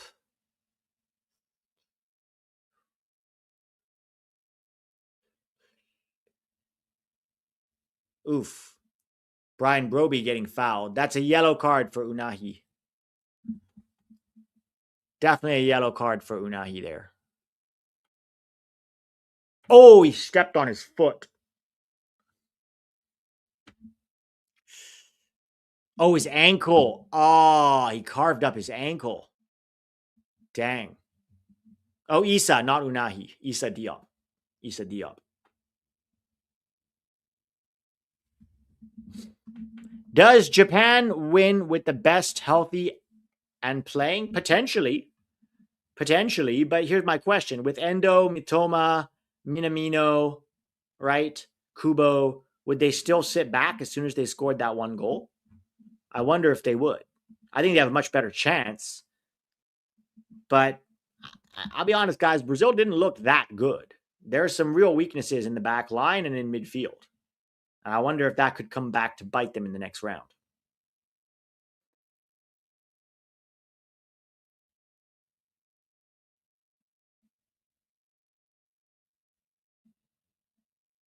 Guys, 191 likes. We've had up to 700 people here. Go, hit that like button, guys. If you haven't done that already, hit the like button. Second half, let's see how this goes. I'm keeping it dark because my eyes like destroying me right now. Oh, really? Yeah. Where's the score? Oh, yeah, the score. Yeah. I put eye drops again. Should be good Damn, is tomorrow. it hurt? The right one a little bit. Dude, I'm sorry. But I'll just go to sleep after the game and then I'll be fine. It was Yeah, worse hopefully it's yesterday. nothing too bad. It was worse yesterday. Oof. I don't know, Tack. This is starting to look like a 0-0. Yeah. Unless someone scores early here and then opens up the opponent. But Yeah. Both of them very cautious. Very cautious. I mean, that's how Morocco went deep in 2022, so they're not going to Yeah. change it. They're saying pink eye tag. Yeah, I thought it was pink eye, guys. I told the story already in the other stream. I thought it was pink eye. But I'm not. There's no crust when I wake up on my eyes. There's nothing. It's also not burning. It's just tired. My eyes were tired from watching soccer all day and being on the phone. So I took eye drops that remove the redness away. And I didn't know this. Apparently, the redness one, if you put too much, there's a rebound effect that is way worse and it becomes redder. So that's literally what happened. I took a little bit yesterday, which you guys saw me yesterday with the videos. I was fine. And then at night, my eyes were just like blood red at night yesterday. And then it got progressively better today. So it's not pink eye. I thought it was when I saw it, but I'm like, this doesn't feel like pink eye. It is too much screen time at this point. Like Dude, it's I've too much been screen time for me. Between watching games and making videos and filming myself and editing, I can't. in I can't phone, do and it. then you're on Twitter. When you're done with that, you're on Twitter. Then you're on Instagram. Then you're back on watching a game, and then you're making a game, and then you're editing and scripting. It's like holy shit! Like you're literally getting like 20 hours of screen time a day. No, I got eye drops, guys, but it's not the one that reduces redness. It's just like it's just the cleanest one possible, and I'm putting it on. I'll be good tomorrow.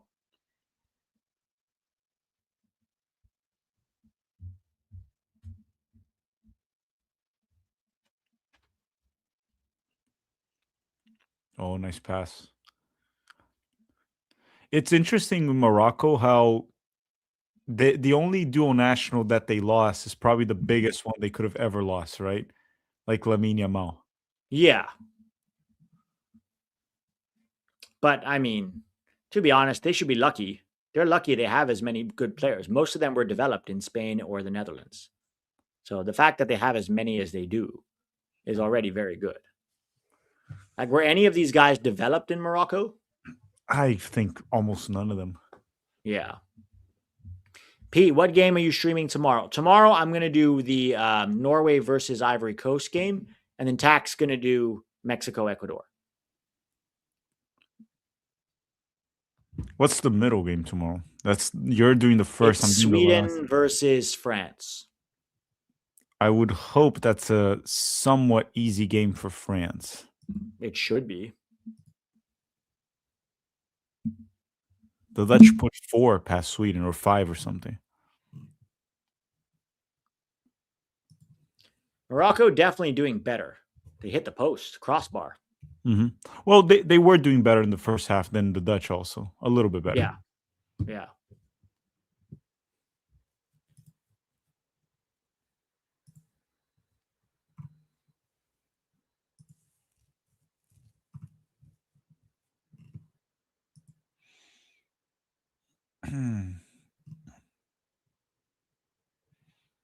Did you talk a little bit about Jesse Marsh? Not really. Why? What happened to him now? No, nothing. I just saw like how so it's just like the whole thing of like I tweeted this that I wanted to feel happy. He's an American succeeding in the World Cup. It's awesome, right? I just can't feel happy for him because of the past few years, the way he's behaved towards the US. I get it, and we talked about this. I get his frustration, but we already said it. It's like call out names, right? Call out To, names. Like to me, Tack, the reason I don't like Jesse is not just because he's whiny about the US. It's the way he tries to make everything about him. right? And the way he's stubborn and inflexible, right? Like what he did at Leipzig was a disaster. Even what he did at Leeds, kind of a disaster, right? And then, like, even in that game at halftime, he was screaming at the referee. Did you see that? Moise Bombito had to literally drag him away from the referee and tell him to calm Yes. down, you know? And then his little speech at this so classic Jesse Marsh, right? He's saying, "You're all Canadian heroes," but he's doing it out on the pitch. And he knows where the cameras is so that he gets to make this fiery speech on camera that's going to go viral. And then everything he does on the touchline, to me, screams, I need more attention. That's what I don't like about Jesse. It's his stubbornness and his need for attention. And even when he's not being asked, like, look, Doug McIntyre asked him a stupid question, and he is fine to answer it that way. When he said, "Oh, I don't care about what happens between the U.S. and Bosnia. They can watch Bosnia's games and figure it out for themselves." You shouldn't be asking him that. He's Canada's coach. But nobody asked him anything about the U.S. when he said, "When I was the assistant coach of the U.S., we had to beg the players to sing the anthem." Nobody asked him that question. That was him coming up with grievances on his own. So there's a lot of reasons I don't like Jesse Marsh. And yes, he was treated poorly by US soccer, but like, get over it. It's like that girl whose ex dumped her like 3 years ago and she's still angry at him and still whining and crying and like taking little jabs at him. And you're like, move on, move on. Well, he's very performative, and the funny thing is that when he asked him a question about the little hurdle they made at the end of the game, and he was making like a speech, the reporter just didn't even ask him. Oh boy, Morocco almost. Oof. No one Um, makes the run. yeah, and then the reporter, when he mentioned that question, the first thing Jesse says, like, yeah, people say it's performative, but it's like, if it's not performative, don't even address that. Just say I wanted to talk to the players, whatever. But also the fact that he's saying that means he's reading about himself, right? He's reading about himself. He's going and clicking on the articles. What are they saying about me? He cares too much about everyone thinks about him. Even when he was at Leeds, the day they got saved from, Morocco, good tackle.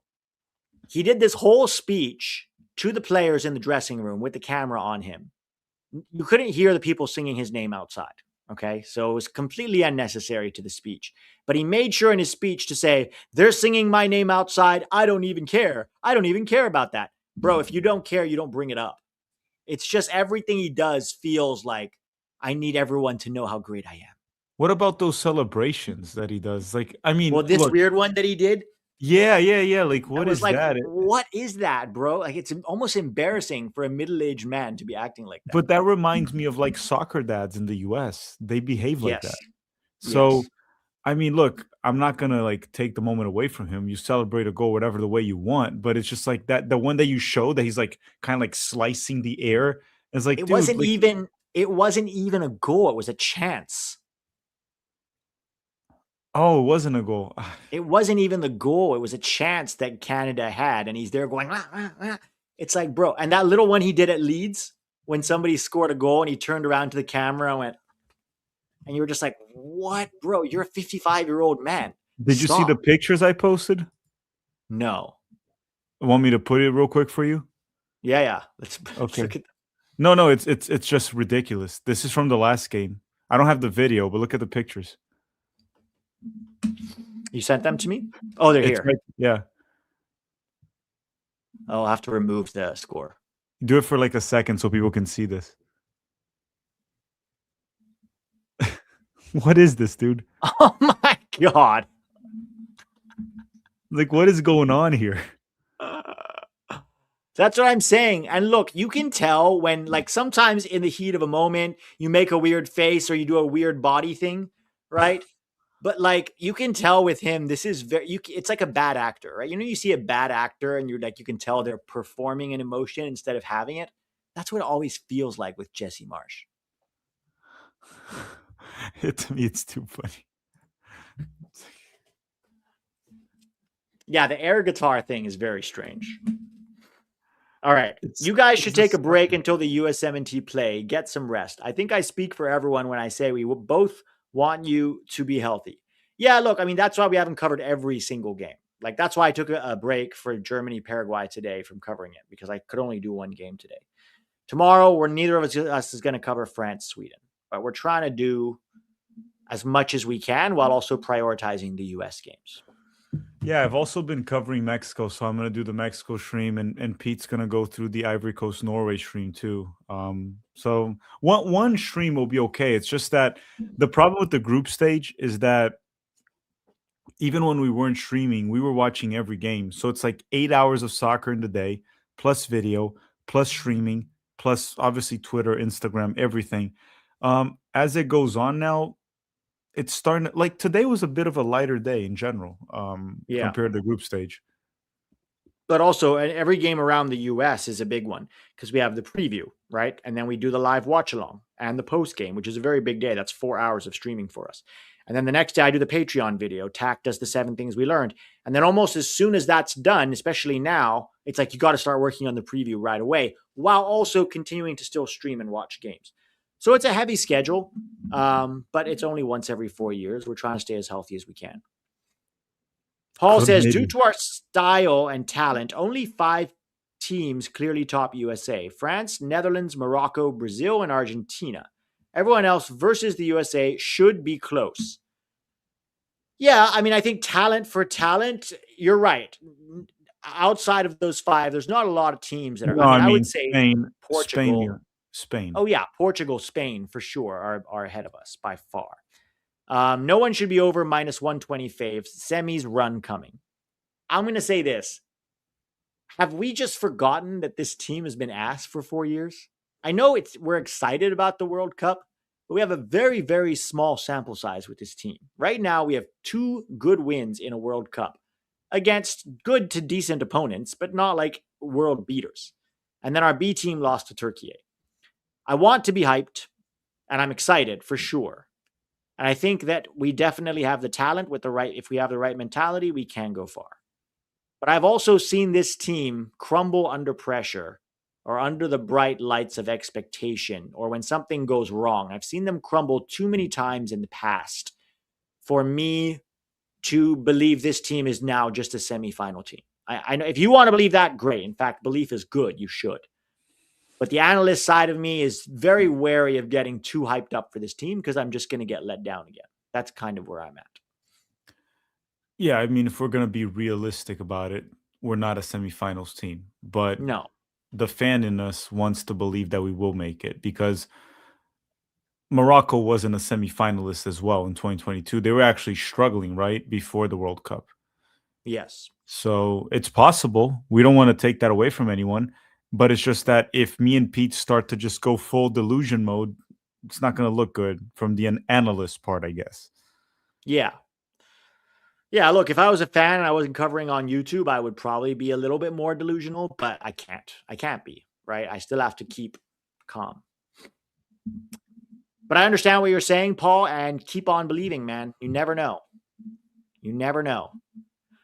Barcelona says, just want to say thank you to both of you for doing this for all the tournaments. I've been here from your start. I know it takes a ton of time. Mom watches too. Well, thank you for being here, man. Thank you for being here. Which club would be at the same level as the United States men's national team? Oh, that's really hard to. Club from That's hard to anywhere say in the because world? so many clubs all over the world in many different leagues. I would say,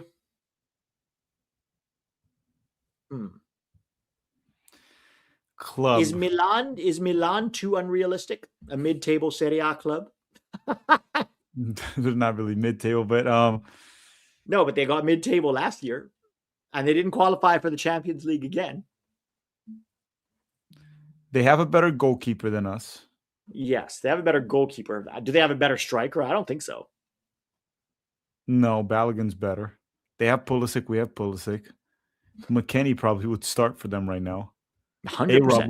A-Rob would probably start for them right now. Chris Richards would start for them too. Chris Richards. I actually think Dest might start for Milan right now. You know, Milan might be about our level. Which is not bad. I don't think we've ever had a time where we would say that Milan is our level. We've gotten better and Milan has gotten worse. And so that kind of brings us to a nice, I mean, we're not nice better level. than the 2000s Milan. So No. But yeah, that's probably the best I can do. they met us halfway. They met us halfway. Yeah, they met us halfway. The US should open a Clairefontaine like France. So we actually had a Clairefontaine. It wasn't as good as Clairefontaine. It was the IMG Academy in Florida. In fact, a lot of these guys came from the IMG Academy. Christian Pulisic, Alejandro Zendejas, Haji Wright, Tyler Adams, and Weston McKennie were all in the IMG Academy. But even France closed the Clairefontaine Academy because reality is it's not up to your national team to develop players. The clubs have to do that, right? We need all of MLS to be doing what San Diego and RSL and the Red Bulls and the Philadelphia Union are doing. That's how you really develop players. In one academy, you can only develop so many. But like even France doesn't have a Clairefontaine anymore. Well, let me give you an example. It's a failure of MLS, for example. Ian Diamande, he's not American, claimed from the Ivory Coast. He was playing here in Florida in UPSL for the DME Academy, which is kind of like SEMA, right? Monteverde, that many people that follow basketball probably know SEMA, Monteverde. Why did no MLS team get this guy? Did they know much about him? They rejected him, I actually. don't think they scout UPSL. Well, they should scout everything. That's how you find No, I talent, right? agree. I There's agree. talent everywhere.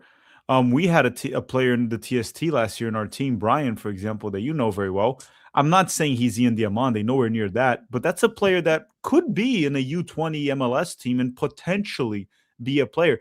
You're not scouting, and when you look at UPSL, for example, you'll find you got to scout all over the country, and Yeah. MLS doesn't do that. So I do think we do miss out on a lot of talent that just doesn't get opportunities. Well, a lot of MLS teams don't even scout their own city. They basically have open Orlando. tryouts. They have Orlando. open tryouts, and then people go to the trial, but they don't do any scouting. It's crazy. It's crazy. So yeah, I mean, I don't think that's sort of the old model, and even France abandoned that model. The modern model is we need MLS and USL both, right? Because it's a big country, and MLS is only 30 teams. There's so many cities and so much talent. Southern California has such a ridiculous amount of talent. The fact that neither LAFC nor LA Galaxy are churning out talent on a regular basis is a disgrace. It's a disgrace. Both of these teams should be cooking with their academies. But then Salt Lake City is. Like, it's so weird. It's so weird that Salt Lake City can manage to find talent amongst the Mormons, but not you. Like, you're in SoCal. Come on. I live stateside now. I do a live stream with someone from Awful announcing. I'd love to have one of you or both on our future show. We'd love to come, Stephen. Maybe after the World Cup, just because the schedule is very packed right now. It's pretty packed. I've been to Steven's channel, I think 2 or 3 times already. He texted me. I told him I would go. It's just during the World Cup, Steven, like you can see, like my eyes are beat up, Pete's exhausted. We're skipping games that we should be streaming even just to try to not be exhausted. It's kind of hard to find time. If you haven't noticed, I haven't gone to any other channel. Neither has Pete. We've just kind of been working together. Yeah, a couple of people have asked us to come, but we just don't have that. And we want to support other channels and, do that. And we've tried to, even though it's bitten us, and not saying you would do this, Stephen, but it's bitten us in the past at times. We've had some negative experiences with people that we tried to help who then turned on us. But yeah, we, as much as possible, we try to go to other people's channels. It's just right now the schedule is insane. Yeah, it was a guy with the UEFA license. I didn't know I was a bottom of the basement. I didn't even know I was a journalist. Come to find out, I'm a bottom of the basement journalist along with a straight red card. What do you think about Lewandowski, Pete? For Chicago, I think it's a great signing. And I think it's very good, especially in Chicago, which is filled with Polish, like, immigrants or children of Polish immigrants or like people with Polish heritage. So I think it'll do very well for ticket sales, and he can still play in MLS and do very well. Like, it's, to me, a very good signing. But, Berhalter saying that he's messy is not totally surprising to me because Berhalter has made a career out of saying and doing incredibly idiotic things. We have Pete the score. Oh, yeah, let's get the score back up. It's been kind of a dull second half. Not much has happened here. No, the game is intense and physical for sure. Yes. But yeah, in terms of like creating chances, like some flair, some individual work here, not much. No, there's nothing. Most definitely post World Cup. Yeah, I would love to come, Stephen. Maybe in August or something like that might be a good time. Remember when Taylor Twellman called you a red flag for you telling people not to watch him? He did that to you? Taylor Twellman said that about me? He didn't say about me. I don't remember him saying that. I remember someone saying something like that years ago. No, it wasn't Taylor Twellman. It was Max Bretos. Oh, yeah, yeah. It was Bretos. I think I said something to the effect of, I don't watch mainstream media people because I just can't with their takes. And then he watched the video and made a video saying that anyone who's telling you not to watch other people, that's a serious red flag. And he went on a whole rant about it. But that was the same time that I was saying Leggett should not be with the national team. And Bretos was saying he was a top 5 national team player, and you have no idea. You have no idea. He said it like 6 times. 3 months Remember when later, Leggett was Alexi gone. called me soulless? He didn't call me soulless, guys. He called me a moron. Yes, he called you a soulless moron. Oh, it was a soulless moron. Okay, Yeah. soulless or moron. any of these other soulless morons on Twitter. I remember that. He was pissed off because I was making fun of him for him. He said that MLS has bad defending by design, and he was essentially saying that's a good thing because more goals come out. I'm like, look, I won a league with more goals, but not by design. No, don't get me wrong, John. Bretos, look, we hung out with Max Bretos in Austin. He's the best guy in the world to hang out with. You'll have a blast hanging out with Max Bretos. I don't like his soccer takes, but as a person, so much fun. I would definitely hang out with Bretos again. He's also very kind, guys. Like, he's also very very kind. Very Yeah. kind. I just disagree strongly with his takes.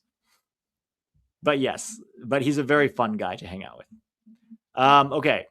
Pete, don't underestimate my Utah. We Latter-day Saints know how to produce, and we are talented. Xavier Gozo is a Latter-day Saint. No, Julian, 100%. 100. I'm just saying, if Salt Lake City can manage to develop talent, don't tell me that Southern California can't. You're showing the way, right?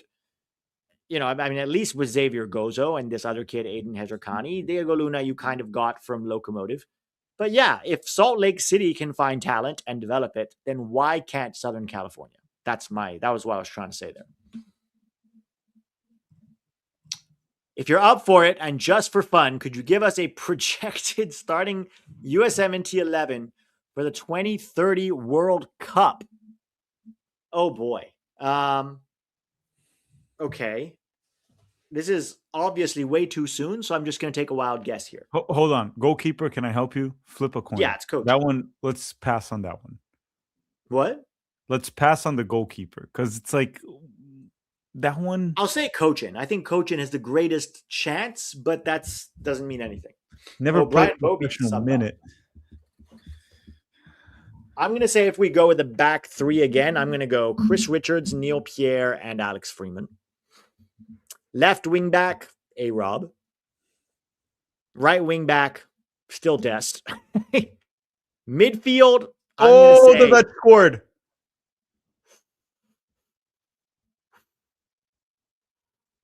And he's injured. Or is he crying out of like happiness? Dude, it's crazy. Like, you're seeing like the Europeans just like breaking down scoring, how much the World Cup is big just worldwide.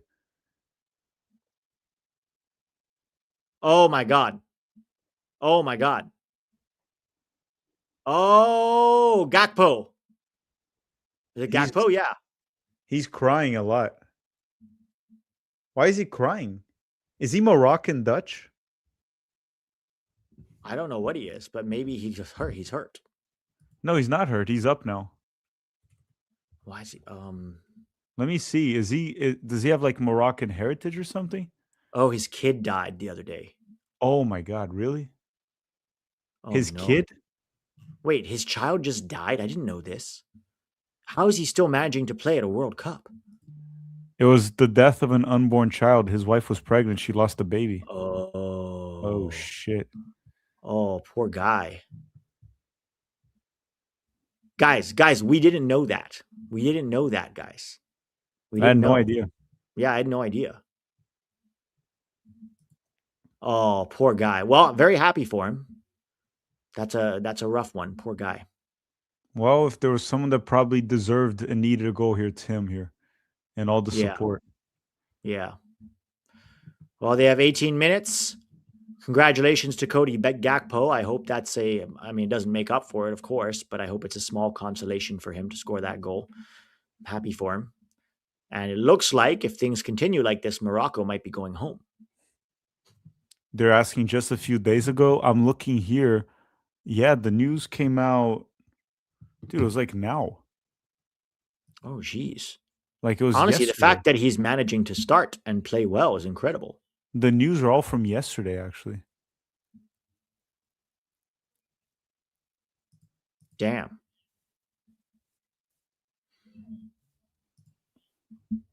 All right. Well, the Netherlands take the lead. Well, thoughts and prayers for Cody Gakpo, but congratulations to him for that goal. Looks like Morocco are going home. They have 17 minutes to do something here.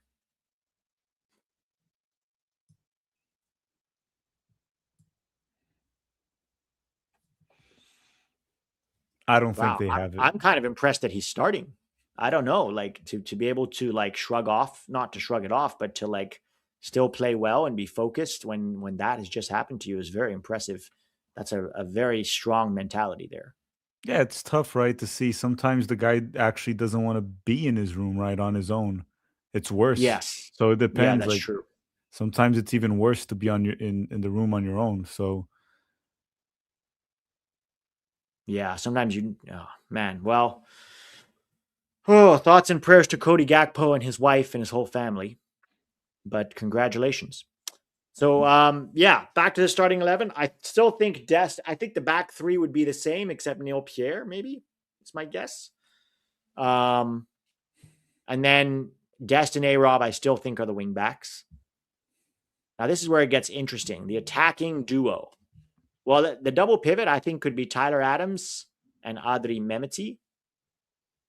And as far as the attacking midfielders, it's very hard to say because there's Mathis Albert, there's Kevin Sullivan, there's Pulisic, there's McKennie. I don't think Gio will be there.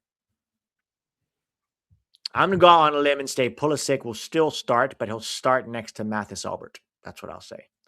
And then Balogun will still be the striker.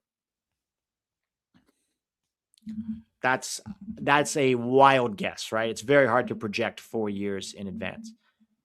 The problem is that club soccer focuses on college, not as much as they used to. It used to be a lot more college focused, but now they don't really draft as much from college anymore. And when they do, guys, I'll be honest, they're just not very good. Like people try to make something of Agyemang. Guys, he's not good. He's not well, good. if he had a better first touch, better finish, better header, If he better was a different dribbling. player altogether, he could play for Barcelona. Yeah, if he was like Lewandowski, he would play for If he was Barcelona. Lewandowski, he could play for Barcelona. Fucking Landon Donovan. These guys takes wild.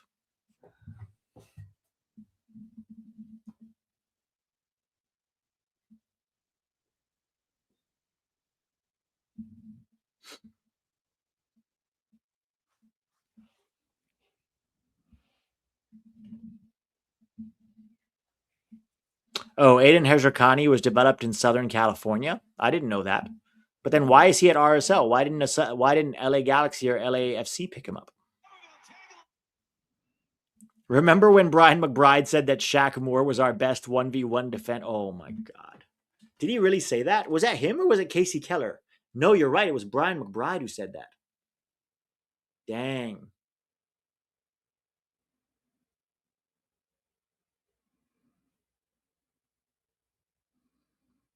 That's right. I can't believe he said that.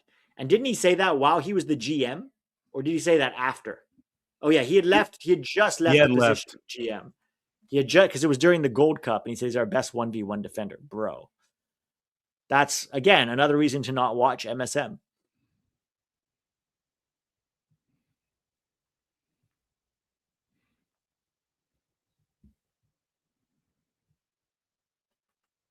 All right. Morocco has about 13 minutes here, guys. 13 minutes or they are going home. Flicked on, cleared.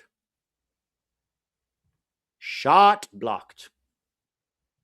Oh, it was on the CBS podcast. Yeah, that figures. That figures. They say all kinds of stuff on there.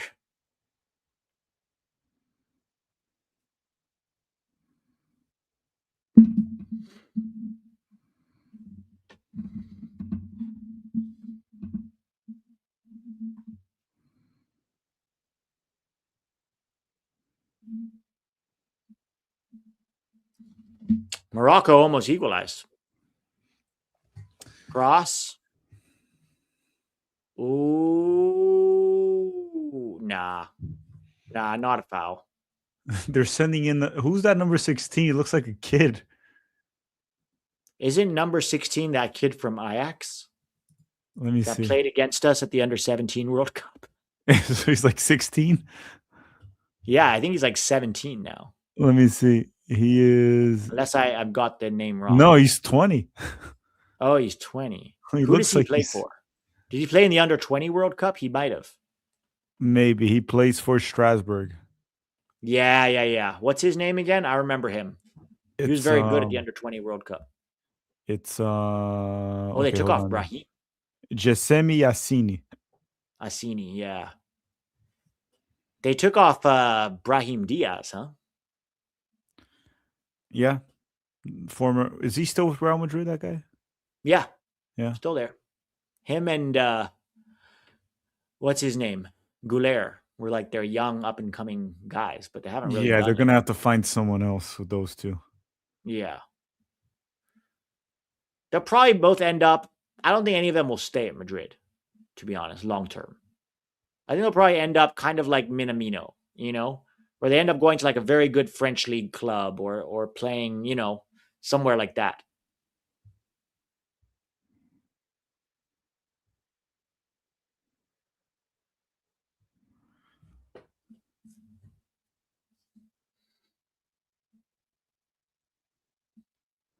The Dutch will face oh god, they're pretty much in the quarterfinals. They face Canada if they win. Yeah, it's going to be Canada. Jesse I'm, Marsh versus the Dutch. I'm sorry, there's no way, dude. There's no way. No, it's not. No.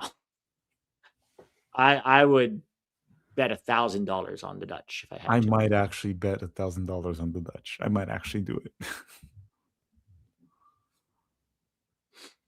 Yeah, guys, hit the like button if you haven't already done so.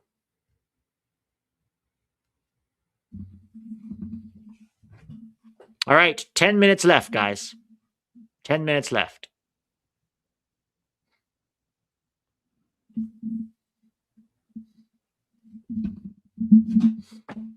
Tack said the same about Germany.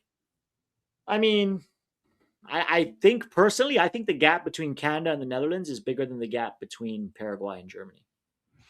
Well, the difference too is Paraguay knows how to grind out results. Canada won't know how to do that. I'm Yeah. sorry.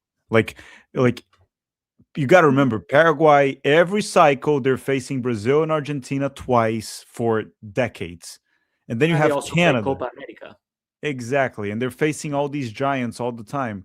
So they're accustomed to trying to pull a result and grinding something out while Canada is like battling El Salvador. It's not the same, guys. It's just experience with it. In terms of quality, like if Canada and Paraguay played, it's probably 50-50. I think Canada has a decent shot against Paraguay. The only Yeah. difference is Paraguay is able to pull upsets because they're used to these games. Canada's not used to these games.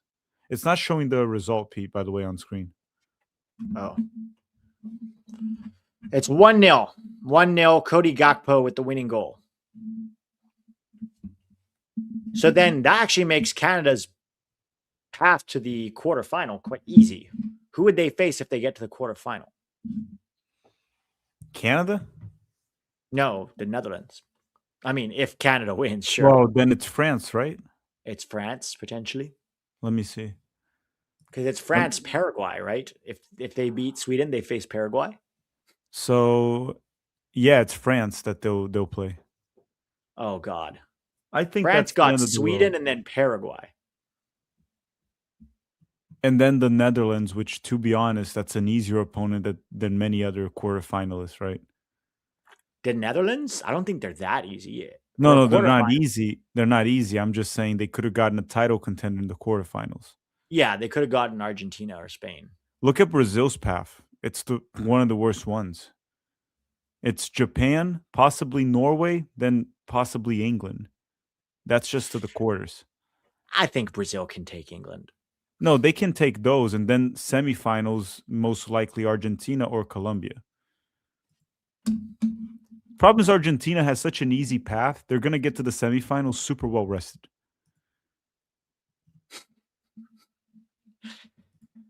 Raul says former players think too highly of their knowledge. If they actually had superior knowledge, they wouldn't suck as coaches and sporting directors. Yeah, but also I think I don't know so much in other countries, but in the US, there's very much an interest in promoting whatever the federation wants you to promote. That's how you get jobs. That's how you curry favor. It's like an old boys club. These guys have all also been friends since they were very young. They all work together and it's the same incestuous pool. It's like this big circle jerk. And, that's why I remember after Greg, this is crazy to me. After we got grouped at Copa America, the first host in history to get grouped at Copa America, instead of blaming Greg for it, instead of attacking Greg or even attacking the players or, asking for some accountability, Casey Keller, one of our greatest goalkeepers of all time, actually, was attacking the fans for tagging sponsors. And he was like, well, you probably shouldn't tag the sponsors. And we were like, we're tagging the sponsors because we're sick of this and we want some fucking change. And he was like on ESPN being like, you shouldn't do that, kids. It was very bizarre to see, like, what happened to your fire? I don't understand how once great men become sniveling little shills, just like lapdogs for the establishment.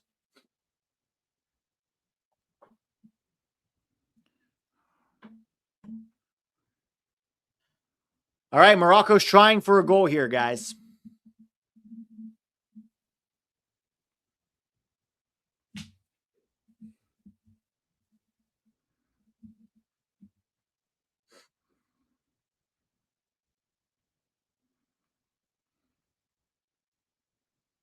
Dumfries.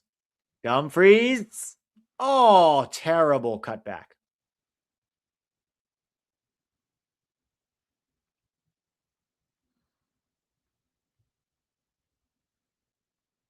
Oh, Morocco. Oh, Van Dijk. What a tackle.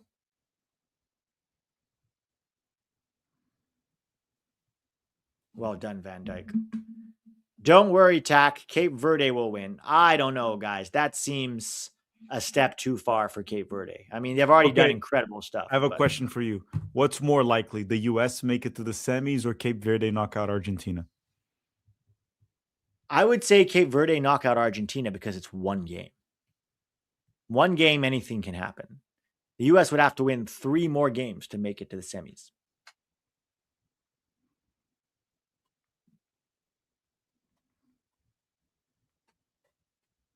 So the Netherlands making 2 more subs here. We have 5 minutes, guys.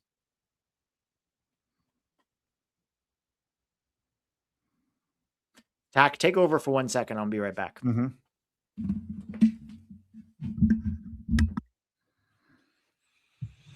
Okay, 4 minutes to go plus added time. Assuming added time will be like 7 minutes. Based on the other games, I'm going to say 7 minutes.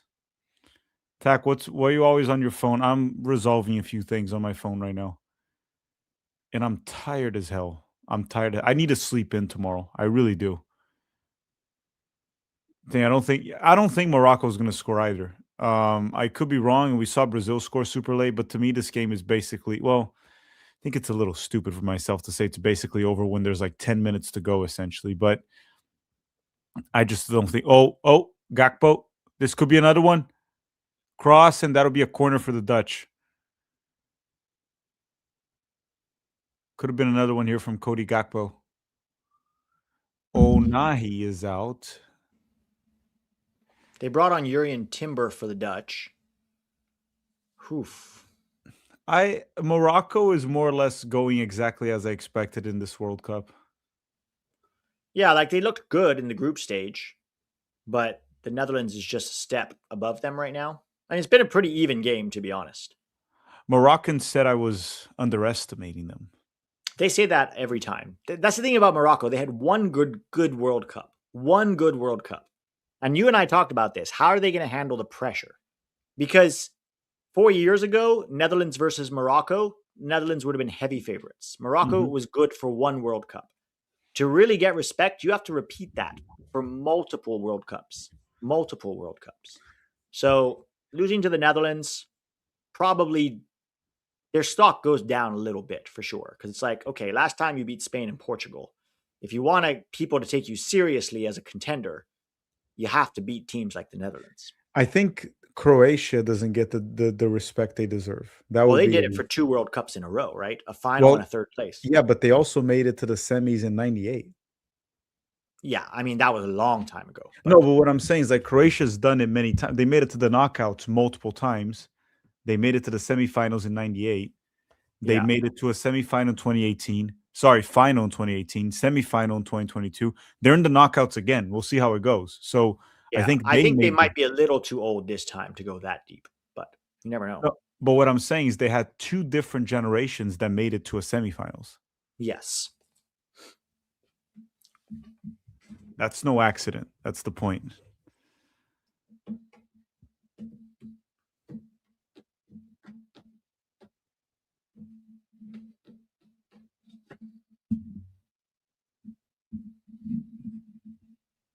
Good teams get knocked out all the time. No, Phobos, 100%, that's true. But how do you prove you're a good team? You prove you're a good team by making deep runs consistently. You don't just do it once. Otherwise, South Korea is a good team, right? They made a semifinal once. Great. You have to do it Turkey. at least 2 or 3 times. Turkey made it to the semis. Turkey made it to a semifinal too. So, you have to do it more than once for people to take you seriously. Once you can get a fairy tale. But if you can't do it more than once, then it will be like, okay, you had a fairy tale run. Congratulations. And don't get me wrong, Morocco is a good team. But if they want to be considered up there with the Dutch and the Spanish and the Brazilians and the French, they have to do that consistently, not just one time. Oh, they scored, motherfucker. They scored. Who, Morocco? Yes. Oh, we're going into extra time. Oh, no. I was wrong. They pulled off a Zach, goal you header. jinxed it. Now you can't go to bed. No, I'm okay not going to bed. I'm going to sleep in tomorrow.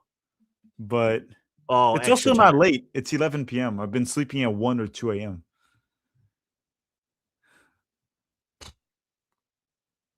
Wait, don't tell me who scored. I want to see this. Oh, my God. Long cross and header.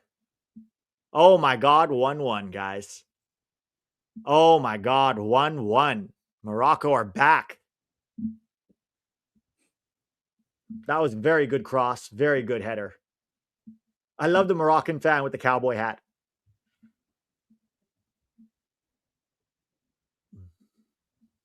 Dang, Morocco, 1-1.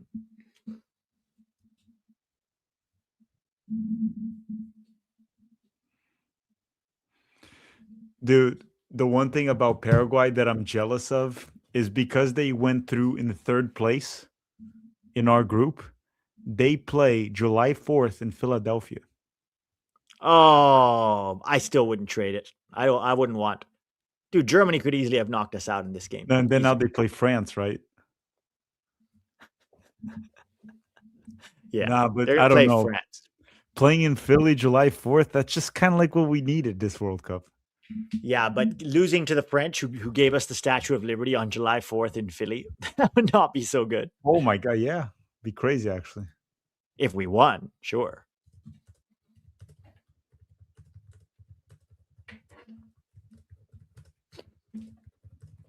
Dang. All right, 1-1. So- Here we go into extra time. Just so you know, Pete, in the 1994 World Cup, when the U.S. lost to Brazil, it was 4th of July. Oh, really? Yeah. You don't ask me how I know this. Obviously, I wasn't around for it, but I know this because my dad always tells me that. He's like, yeah, Brazil and the U.S., they played 4th of July. I remember that. I even thought the U.S. was going to pull it off because it was 4th of July. It's like, that's not how it works. Yeah. The Liberty gods don't care about soccer, apparently. No. You're not going to win games just because it's on the 4th of July, dude. So Jacob says, would your opinion change if Yamal chose Morocco? Not On really. what? On what? On are Morocco a contender? All I'm saying is, if you want to be considered a contender regularly, you have to do it regularly, right? Or you have to have a team that has a lot of history of doing it regularly. Like you can make an argument right now that Germany has now failed at 3 different World Cups, right? So you can make an argument Germany's not a contender going into the next World Cup. Because if you fail at 1 World Cup, it can happen. 2 World Cups, you're kind of on fraud watch. 3 World Cups, you're no longer have the right to be taken seriously as a contender. So all I'm saying is what Morocco did was incredible. But Morocco, if they want to be taken seriously as an actual contender for the World Cup, they have to do it more than once. They have to do it more than once. And they may. If they do it again here, then for sure, you'll be like, hey, they did it twice. And if they make another semifinal, then absolutely, you'll take them seriously. And you'll say, all right, the next World Cup, I think Morocco is going to be a huge, huge threat. They're still they're a dark horse.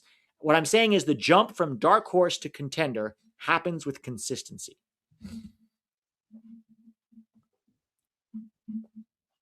Yeah, Italy is not even in the same conversation anymore. You can't even put them as a dark horse because they don't go to World Cups.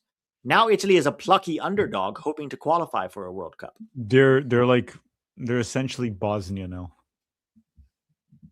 Yes. Pahakuti says, you're confusing heritage with quality, Pete. No, I'm not. Because the quality that Morocco has is enough quality to be a dark horse. But do you think they have quality to win the World Cup? Honestly. Right? No, they don't. They don't. Guys, that's why they made it to the semis in the last one, but they lost in the semis, and that's why now they're losing not losing. Now they tied it. I don't think they have the quality to win the World Cup. You're saying Lamine Yamal would be enough? I mean, Lamine Yamal would definitely elevate them. They would have, because they're a very good team, but they're definitely missing like this one guy that can single-handedly carry them, right? Lamine Yamal around these guys, it would be a team no one would want to play against. I can assure you that. Oh, for sure. And I think it would elevate them. But if you have Lamine Yamal and then you keep getting knocked out in the second round of the quarters, it doesn't matter. Look at Germany. Germany had the players to go very deep, to make a semifinal, at least, right? Players for player. If you look at that player pool, you're like, yeah, there's a ton of very good players, some world-class players everywhere on the field. But it's also, you can get knocked out in one game. It can happen, right? So that's why I said 1 time is fine. 3 times in a row, then you have to question something. You have to question what's going on.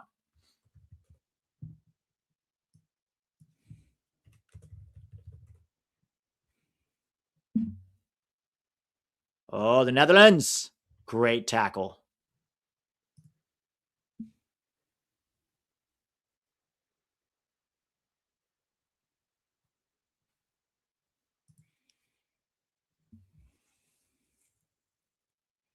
Italy was playing a man down, though, against Bosnia. Yeah, but that's because they got themselves sent off, right? And again, that's not the first time with Italy. If there was this one time, you'd be like, yeah, got a stupid red card. Bosnia were at home. They got lucky. Italy got a little unlucky. That's what most of us said in 2018.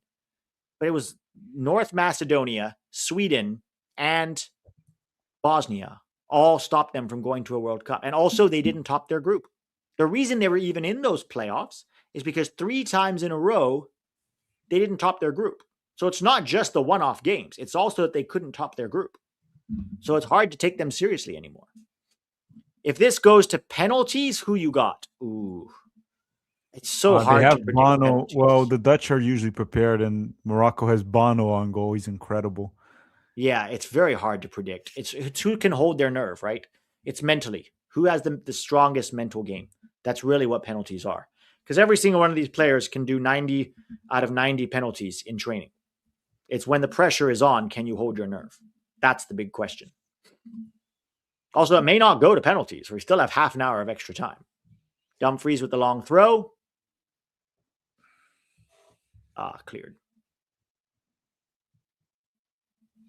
Pete, I might watch the end of the game on the couch because then I can close my eyes, turn on the volume, open it because my eyes are now, look at them right now. You're good. You're good. I'm gonna try to go to bed, dude. Go to bed. I'm gonna be watching it, but I can probably put the sound up and just kind of like close my eyes a little bit because it's fucking. Yeah, man. Don't push it. Don't push it. I'll see you. Good luck, everyone. See you, Pete. See ya. See you tomorrow. All right, guys. So we have at least another half an hour, possibly more, of hanging. Another half an hour, possibly more of hanging, guys.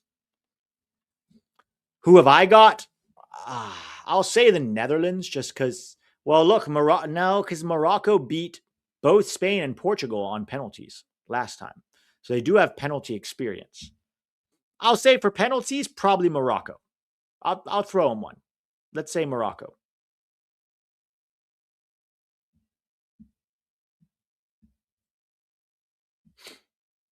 Italy and Germany washed, unfortunately. Yeah, man.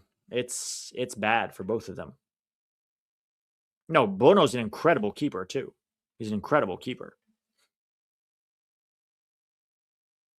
Netherlands players with their hands on their knees to end regular time. Yeah, I saw that. Not looking good for the Orange. I need food, but I'm lazy and don't want to go out. Get some Uber Eats, Steven. That's what I do. If I'm in the middle of a stream and I'm hungry or I don't have time to cook, I'll just grab some Uber Eats or something. If you have the money. Okay, Pete, tell us a depressing story. Why don't I tell you a depressing story?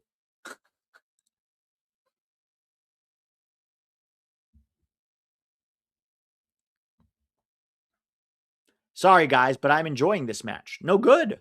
Don't apologize. Good. Would Matt Freese be able to protect the penalties?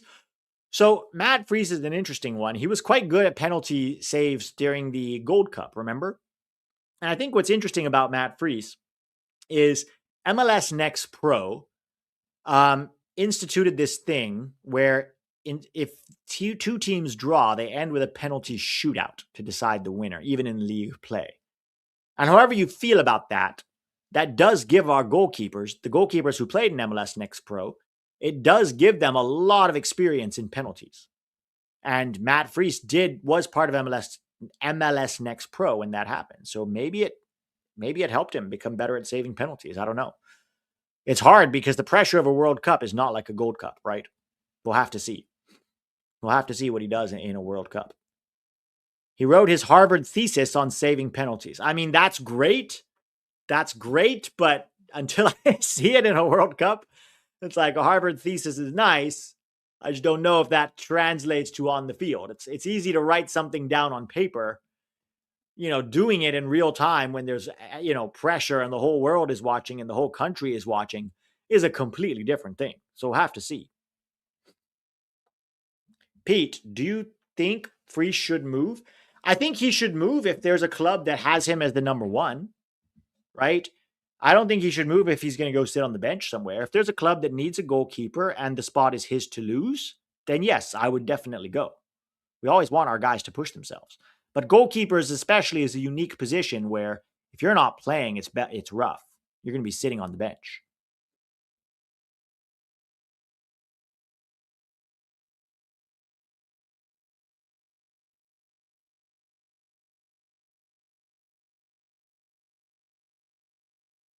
Should Chris Brady move? Yeah, same thing. For Chris Brady, same thing. If there's a team that wants him where he is the number one, then I would go. But if you're going to go sit on the bench and there's already an established keeper there, I don't think so.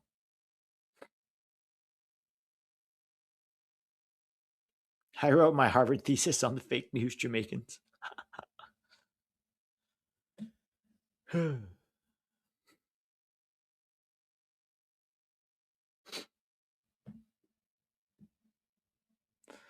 All right, guys.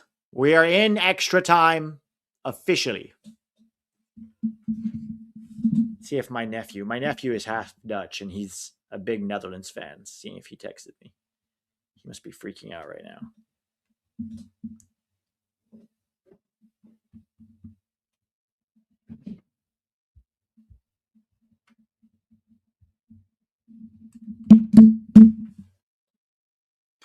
Who do you see actually making a move to Europe?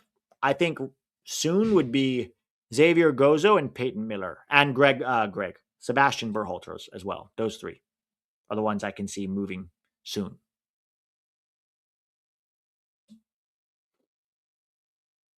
Netherlands versus Morocco.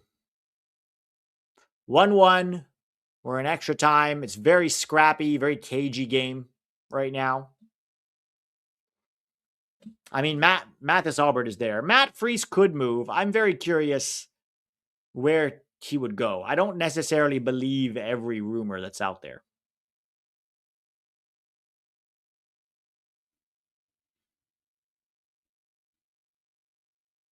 My water bottle makes a perfect bonk sound every time. What, this one?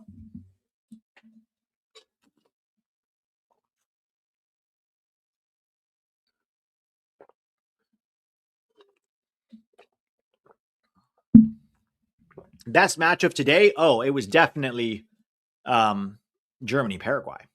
Definitely Germany, Paraguay. Pete, do you feel sad for Japan? Yes, I do. I feel sad for them, but it's something they're going to have to figure out. How to take that next step with all the talent that they have. How do they start getting past rounds of 16? Or in this case, round of 32. But they've never they've never won a World Cup knockout game. That's Japan's problem, right? Or not problem, but their issue. Kind of like Mexico's El Quinto Partido, their fifth game. Mexico's never played a fifth game at a World Cup. So if they beat Ecuador, that will be historic for Mexico.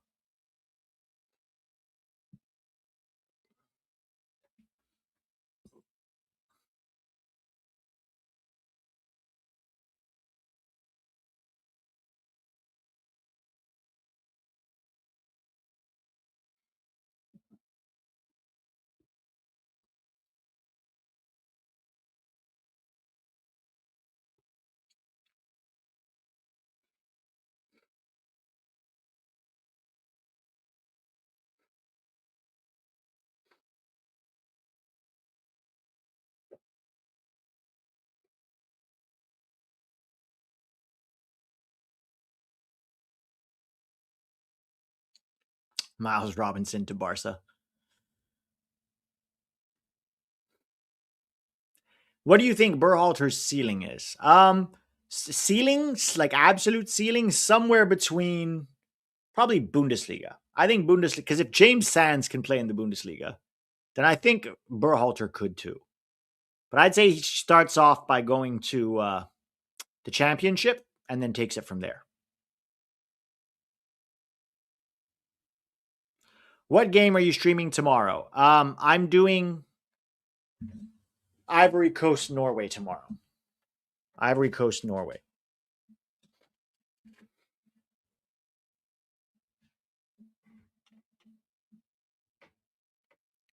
Long ball, punched out.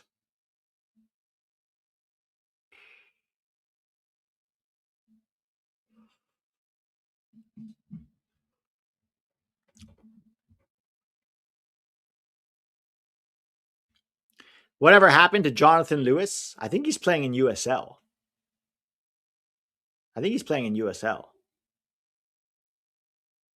Yeah, Tax doing the Mexico game. Mexico, Ecuador. Tax doing that one. I'm doing the first one. Neither of us is doing Sweden versus France.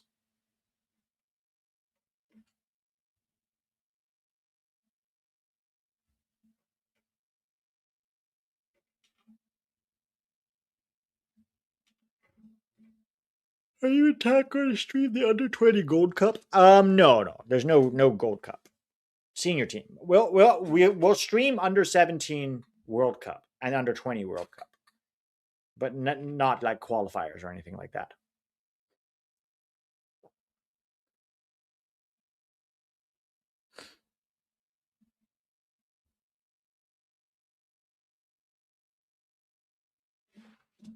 Mex Boy says Mexico has played quarterfinal twice at home, 70 and 86. Yes, but back then there was fewer teams in the World Cup. So the quarterfinal was the first knockout game. So they still haven't played that fifth game at a World Cup. So that's the El Quinto Partido curse for Mexico. They got to the quarterfinal, but the quarterfinal, when you only had 24 teams, was the fifth game, right? Or the fourth game, I'm sorry.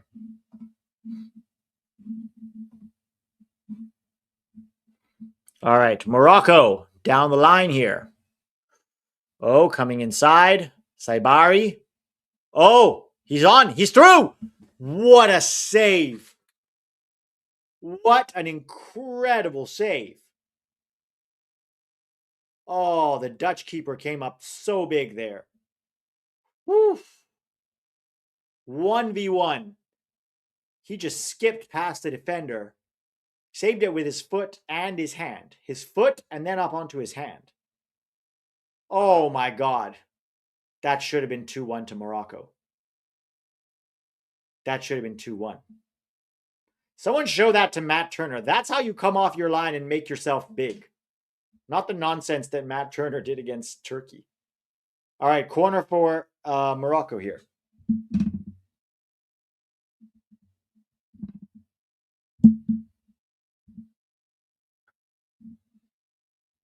Yeah, that was an incredible save, 1v1. Incredible save.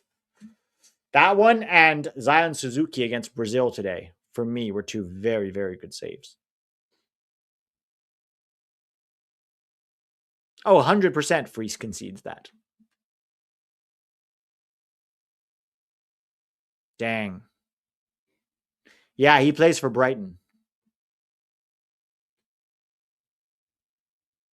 Are you going to stream the US game? 100%. So Tack and I work together on the US game. So we do the live watch along at Tactical Manager TV. So make sure you subscribe there. And then we come to my channel to do the post game afterwards for an hour.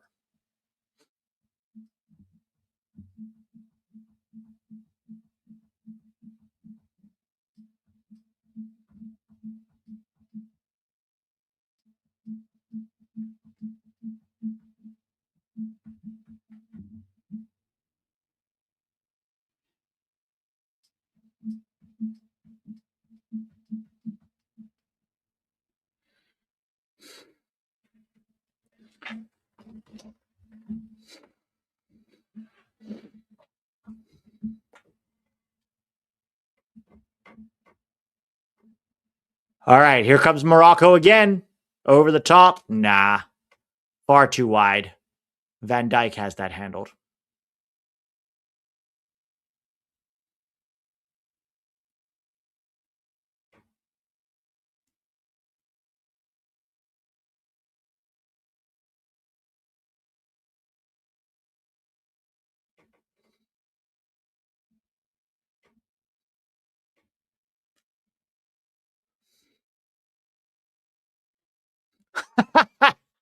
Churn Diesel says Freeze lets that in 10 out of 10 times. Turner lets that in 11 out of 10 times.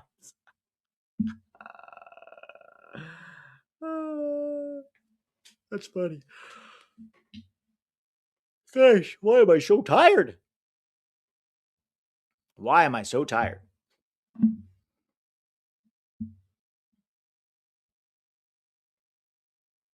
All right, Morocco here.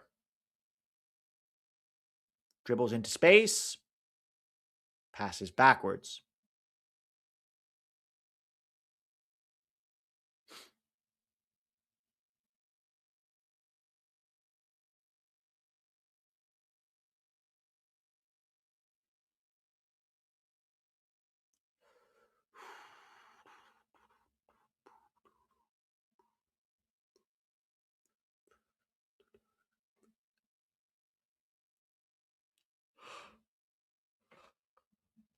It's only 8:13 p.m. Yeah, guys, but the schedule, this World Cup schedule has been kicking my ass.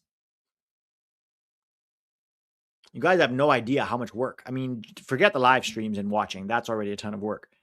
But then on top of that, making all the videos and editing and publishing and coming up with the ideas and scripting and everything. It takes a lot out of you.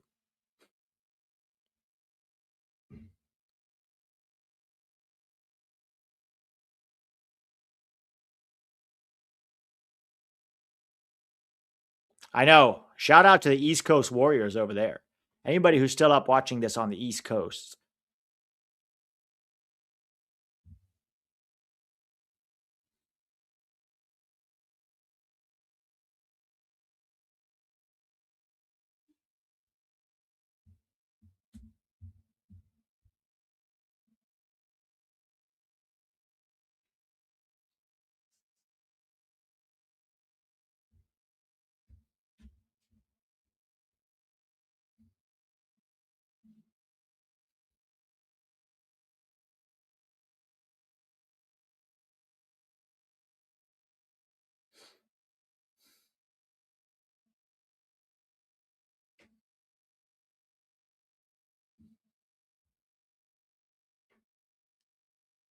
Morocco having a lot of the ball. Kind of looks like they're the protagonists right now.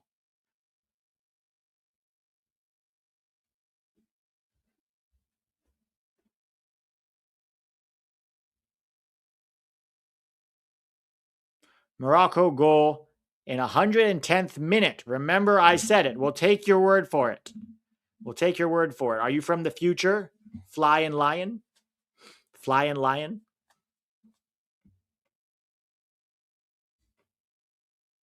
What happened to Luke de Jong? That's a great question.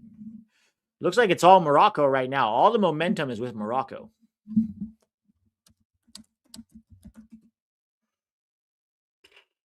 Luke de Jong is old now, guys. He's done. He's 35. Well, he's not that old, but he's 35 years old. He's currently playing for Porto.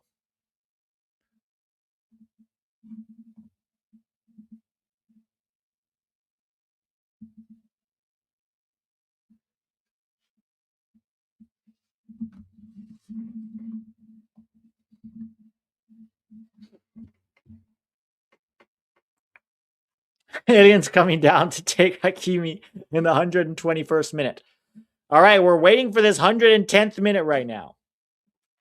We're waiting for this 110th minute Morocco goal, according to Flying Lion 17. Yeah, Netherlands looks tired, man. Maybe it's the heat that's getting to them. But it's nighttime in Monterrey. It shouldn't be that hot.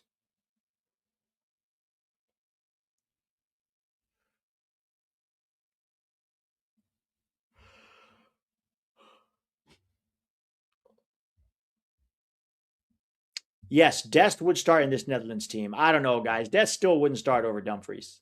I'm pretty sure Dumfries would still start over Dest.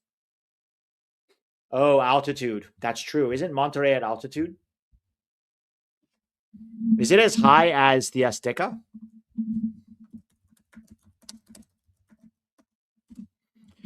Altitude.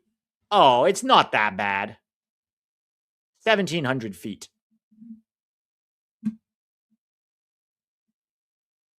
Monterrey is 1,700. Oh, maybe it says in the Cerro de la Silla. Altitude of Monterrey Stadium. There we go. Let's do that. Monterrey Stadium altitude. Yeah, it's 1,600 feet, guys. That's not that bad. That's not that bad. 1,600 feet is not that bad.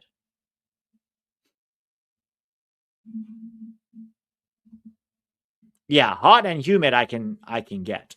Altitude, I don't know. 1,700 feet does not feel like much.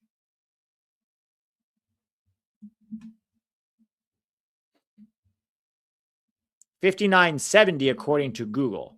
Well, it's saying in the mountain range surrounding Monterrey, but when I Googled the stadium itself, it says it's 1,700 feet.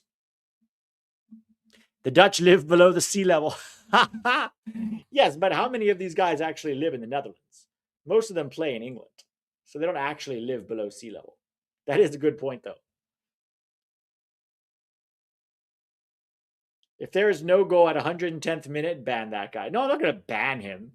We're just going to banter for a little bit.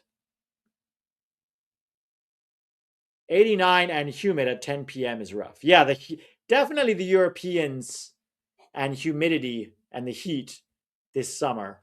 They didn't struggle too badly in the group stage. All right, we're at halftime of extra time. They didn't struggle too badly in the group stage, but so far, Germany's out, right? So the only European team that has played so far is out. All right, Flying Lion, you have 5 minutes for Morocco to score. Otherwise, you're on fraud watch.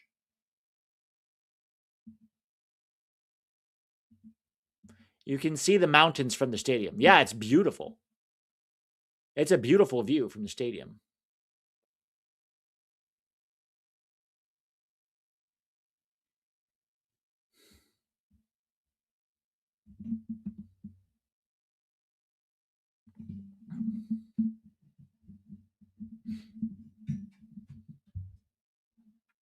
Yeah, they all get water breaks.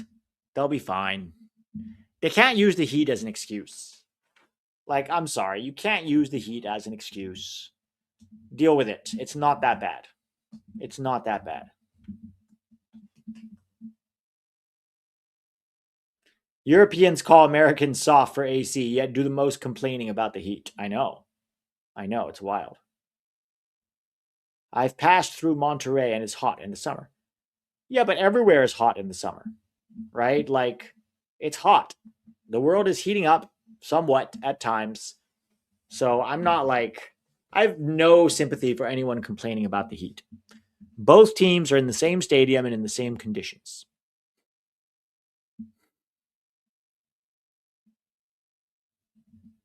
I think the U.S. would be in trouble if we have to go into overtime just because of our depth. What say you? Yeah, 100%. We have to go into overtime. I mean, you look at that bench. It also depends, right? What are you trying to do, right? Are you defending? Overtime, it's a draw. So you'd probably want to go get a goal. So then who are you going to bring off the bench? Maybe Gio, maybe Pepe, maybe Weah. The problem is that Gio, Pepe, and Weah were all not good against Turkey. So it's kind of like the first guys off the bench didn't look too good against Turkey. Now, it might be a different situation when they're playing with the first team, but they didn't exactly make cases for themselves here.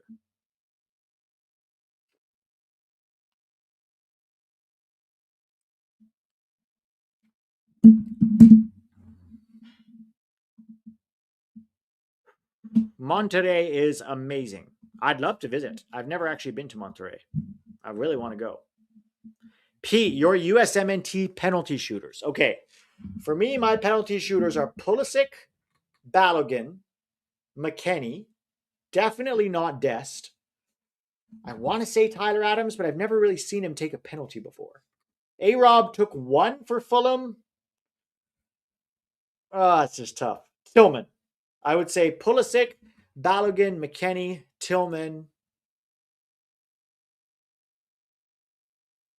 After that, maybe Alex Freeman. I'd be a little worried about his youth and relative inexperience. I would probably sub on Gio for penalties. I'd probably sub on Gio for penalties. So that would be my 5. He had a great penalty in the Gold Cup. That is true. Yeah, I don't know. Adams is weird. Adams on penalties is, he could do a good penalty. I just have no idea what to expect from Adams because I've never seen it. No, Balogun struggled in the past with PKs, but he scored all his PKs for Monaco this season. No, not this season, guys. You're thinking about the past where he missed 2 in one game. But this season, his penalties were all good. He scored all his penalties this season for Monaco. Yeah, Haji's another option. Pepe could be an option. That's true. Pepe takes them for PSV. I think we've got enough good penalty takers. All right, we're in the 106th minute. We're in the second half of extra time. And we'll see if this ends up going to penalties or if indeed we're going to get I took yours down. Flying Lion said we're going to have a Morocco goal in the 110th minute and that I should bookmark it.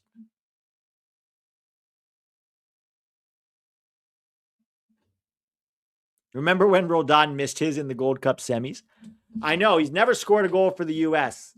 and he had the easiest chance, although it wouldn't go down as an official goal on your record because penalty shootouts don't count as goals on your record.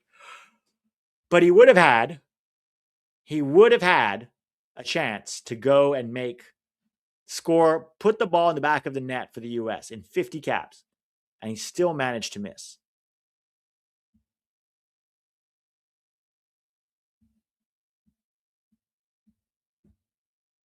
Yeah, Berhalter also missed.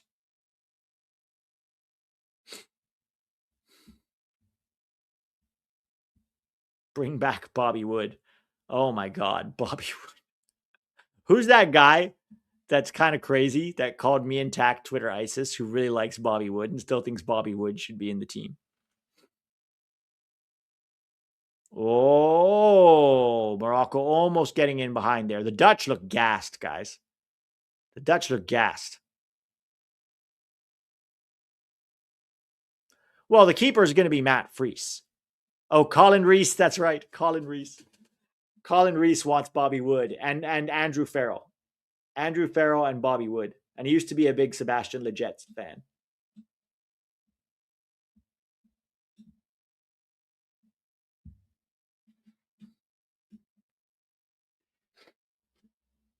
Yeah, the Dutch are gassed, guys. They can barely move.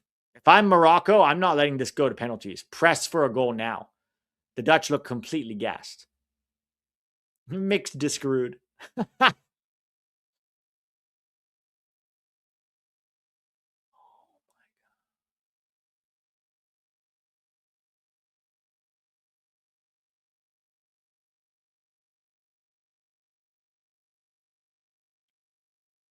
What was the absolute worst moment under Triple G in your opinion? Oh, definitely that 1-1 Copa America nonsense. I mean, there were so many bad moments, right?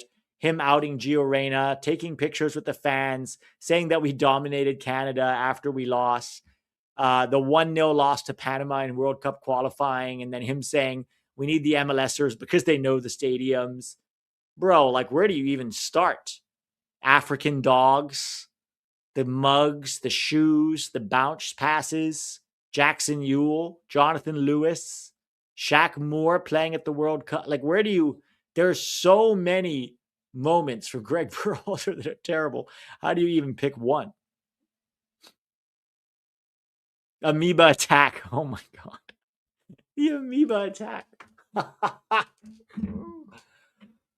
Oh, Paul Arriola. Yeah, Paul Arriola starting over Tim Weah in World Cup qualifying. Oh my God. Oh, we're in the 110th minute. You have about 45 seconds, Flying Lion. You have 45 seconds for Morocco to score.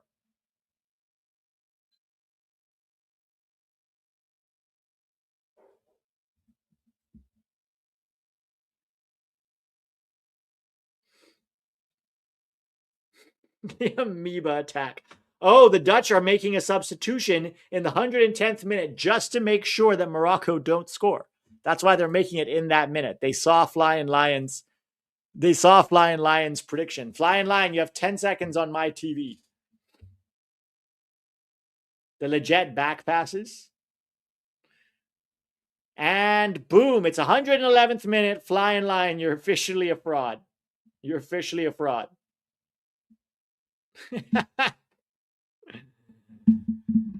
All right, the Dutch cleared.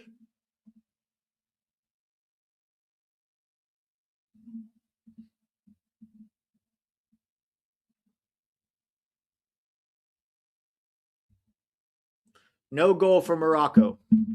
All right, Pete, will you do a call-in show? You know, we used to do call-in shows, but people had, with so many issues, we'd bring people into the room and then their mic would be off, or we couldn't hear them, or the sound would be really bad. So it was kind of not very, people also weren't enjoying it, which is perfectly understandable. But yeah, if there's another way to do a call-in show that somebody knows about that's feasible, let me know, and I'm open to trying it again. The worst was him refusing to move past Morris, Lletget, or Roldan. Well, even Lletget, he eventually moved past. He didn't bring Lletget or Arriola to the World Cup, but he brought Jordan Morris, he brought Christian Roldan, he brought Shaq Moore, he brought DeAndre Yedlin, he brought Aaron Long. Aaron Long, guys. He brought Aaron Long to a World Cup.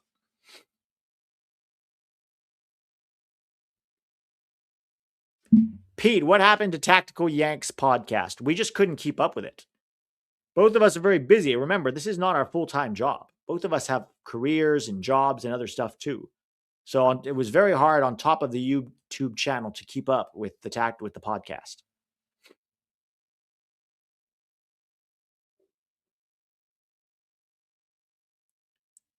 Oh yeah, verticality. Did you guys remember verticality? Man, this is so sluggish now. Both teams are looking kind of gassed. Banishing John Brooks. Who else? It's endless from the beginning to the end, absolutely endless. Remember when we lost 3-0 to Mexico in that friendly? And he said, no, he was actually really happy with the progress we were making. And we were like, what? Telling Giovanni Reyna that he wouldn't play much. They would have limited game time before the World Cup even started. 4 right backs in the 2022 World Cup. Chest passes, bounce passes. Guys, where does it end with Berhalter? Taking pictures with the fans in the middle of the game, that had to be one of the worst ones. His tiny shorts.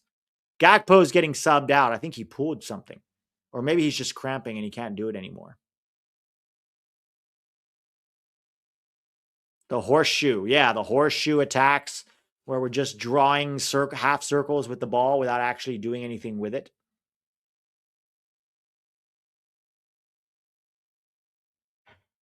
Yeah, when he said we didn't have a guy who played in the Champions League like Memphis Depay, after Pulisic had already won the Champions League, he's like, we don't have a guy in the Champions League like Memphis Depay. And everyone was just like, what, bro? He literally won the Champions League. What's been your worst misevaluation of a USMNT prospect? Ooh, that's a tough one, man. The worst one. There's been some bad ones for sure. Misevaluation. Oh, I remember him. Kobe Hernandez-Foster, the left back from LA Galaxy. He had a really good under-17 World Cup. And I thought he was going to be a good left back. And he just completely disappeared. I think Kobe Hernandez-Foster has to be one of my worst misevaluations for sure. Matt Turner got frostbite.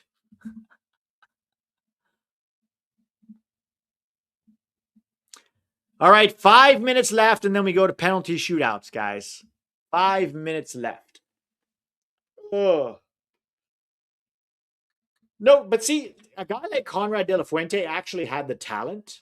There's a difference between like misevaluating somebody and they just didn't live up to their potential. Like Giovanni Reina.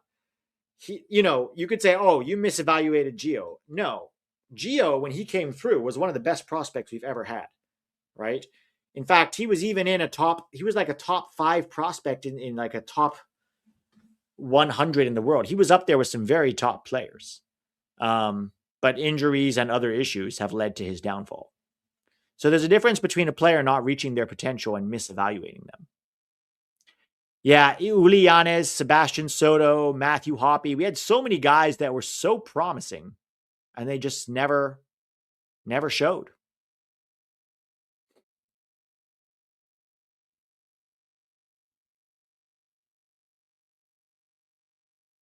No, I still stand firm on De La Torre. You have to remember, I advocated for De La Torre to come in at a time when we were playing Roldan, Jackson Ewell, and Sebastian Lletget in midfield. And I was like, bro, De La Torre is better than all of those guys. But I never thought De La Torre was going to be this incredible world-class player. Taylor Booth just kept getting injured. He just kept getting injured.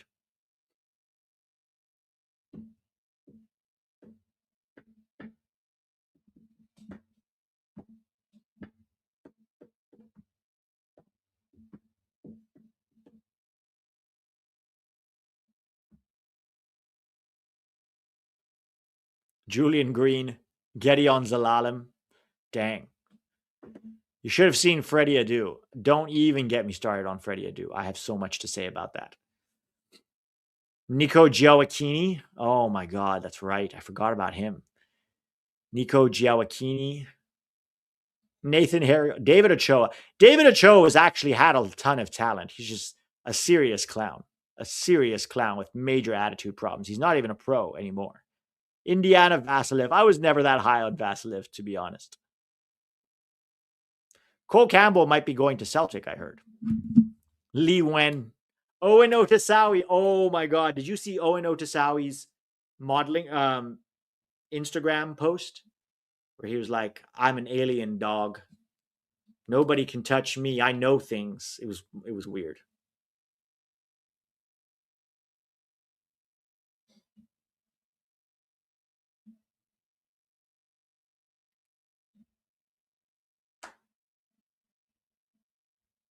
Any prospect who exceeded your expectations a lot? That's a good one too. Any prospect who exceeded your expectations a lot?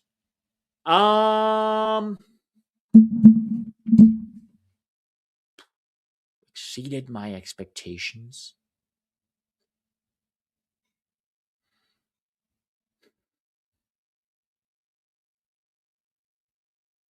I'm trying to think. I don't think anybody really exceeded my I'd say Alex Freeman so far. Alex Freeman has exceeded my expectations of him, definitely. But I also think his move to more center back really helped that. Like, I don't think Alex Freeman touches Serginho Dest as a right back. I still think Alex Freeman is this position that Poch has him in is perfect. But playing as a pure right back, I still don't think his ceiling is as high as a center back. Patrick Agumang. We all thought Tim Ream was done. Yeah, we did. Yeah, we did think he was done.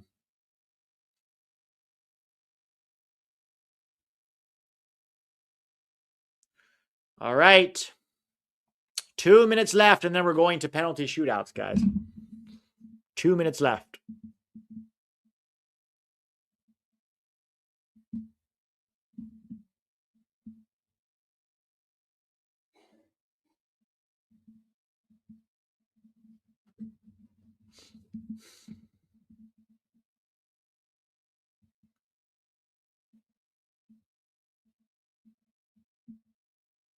Brian Reynolds.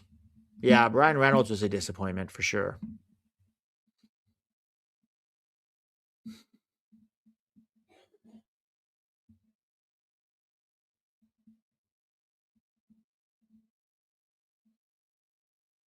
If Aiden Morris didn't tear his ACL in CONCACAF Champions League, he'd be a dog. Yeah, I agree with that. I was really high on Aiden Morris before that ACL tear. Serge Ngoma, that's right. Jalen Neal, yes, Jalen Neal. I mean, Jalen Neal still has time to come good, sort of. But man, what a disappointment so far. I know you underrate. No, I loved Mixed Disc-Rude. I thought he was the next big thing after 2014. Paxton Pomykal, that's right. Paxton. Cade Cowell, I was spot on about. Spot on about Cade Cowell.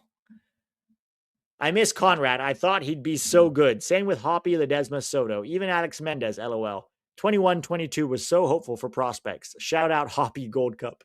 Oh my God. Those were the days, you guys. Those were the days. But you know, that's everybody has tons of prospects. All these big nations have tons of prospects like that just don't work out. That's why you need 20, 30 prospects at a time, because only 5 or 6 of them are actually going to pan out. Looks like this is going to penalties, guys, without jinxing it. With 30 seconds left. And for penalties, because a lot of you guys are ahead of me, I'm going to have to hide the chat. Oh, my God. Hakimi's like covered in blood. Bro. Have to change his shirt.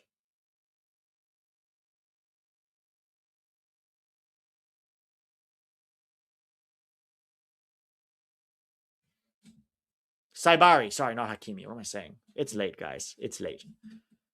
Saibari, not Hakimi. It's so late. I mean, it's not late. I'm just so tired. Hey. Coop Miners with the throw.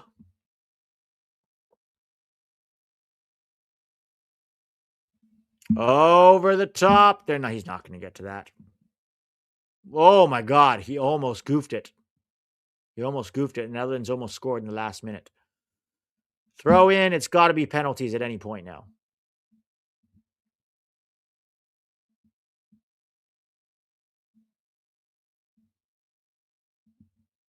All right, that's it, guys. This is going to penalties. Guys. Oh, boy. Morocco, Netherlands, 1-1. And it's going to penalties. Who you guys got? Let's do a quick poll.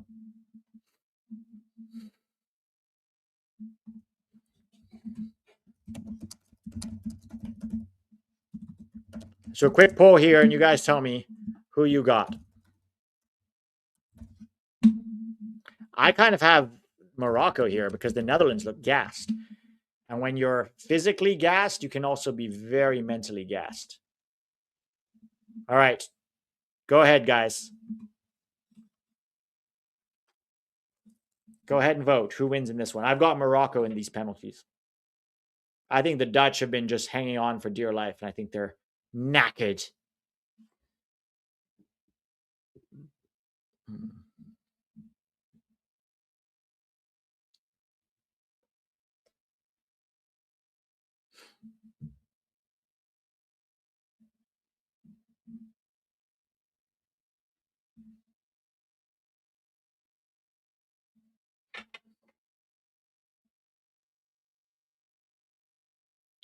All right, Morocco, you have a chance to make history yet again by knocking out the Netherlands. Why does Morocco's coach look like he should be like dressing models on a runway? Doesn't he look like a fashion designer or something? Very fashionable looking dude.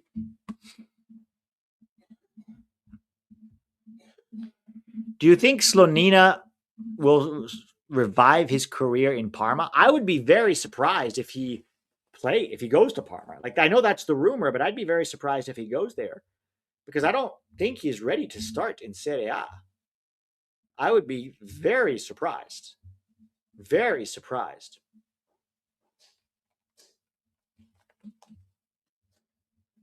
All right, guys. This is it. We've had 2 penalty shootouts today, guys. 2 penalty shootouts. Big discrepancy between who you want to win and who you think will win the penalties. Yeah, let's pull that up here. Morocco at 62%, Netherlands at 38%.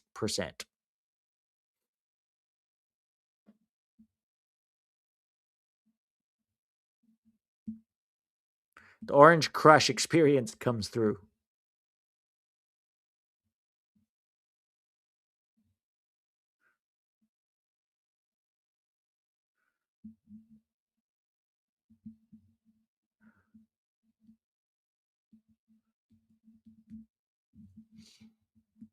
All right. Morocco versus the Netherlands, guys.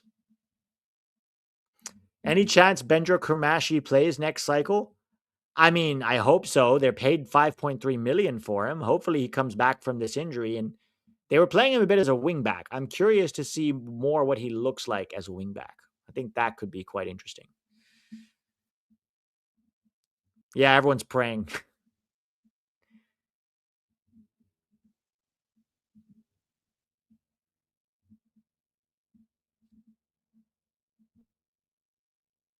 We never got to see a Triple G penalty shootout. Yeah, because he was so ass, we never even got a draw.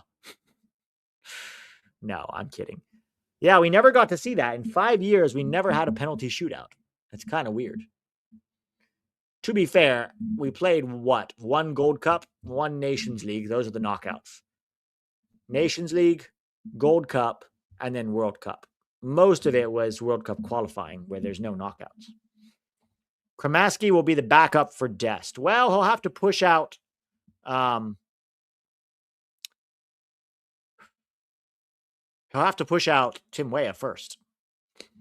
I'll read the poop faces. Don't worry. The problem is the penalties might already be taken by the time I'm reading poop faces. So I won't look at the chat. I'll hide the chat. Conspiracy theory. Weah is this World Cup's Reina. Pissed he isn't playing, and it makes him consistently have a bad attitude, and it shows on the pitch.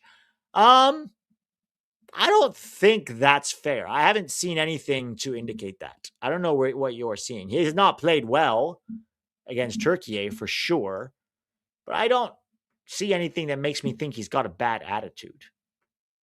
Yes, we had a Gold Cup penalty shootout, but that was under BJ Callahan. It was the Panama game. That was where Roldan missed. Remember? So, guys, if you're behind the chat, just don't look at the chat.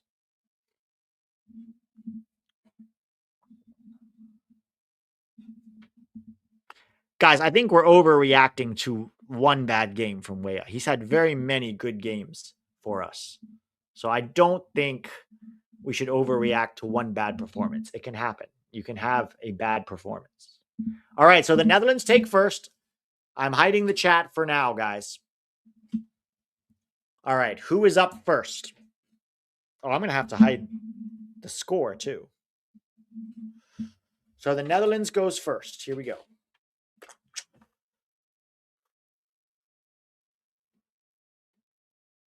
All right. His face looks fine. His face looks fine. No poop face. Yep. Goal. 1-0. Netherlands in front. Coop Miners. Coop Miners puts the Netherlands in front. So far, my poop face predictions have been accurate. Coop Miners, number 20, scores first for the Netherlands. Very good penalty, right in the corner. Right in the corner. Well done, Coop Miners. Very calm. He had a very calm face, no poop face. All right. Who's up for Morocco first?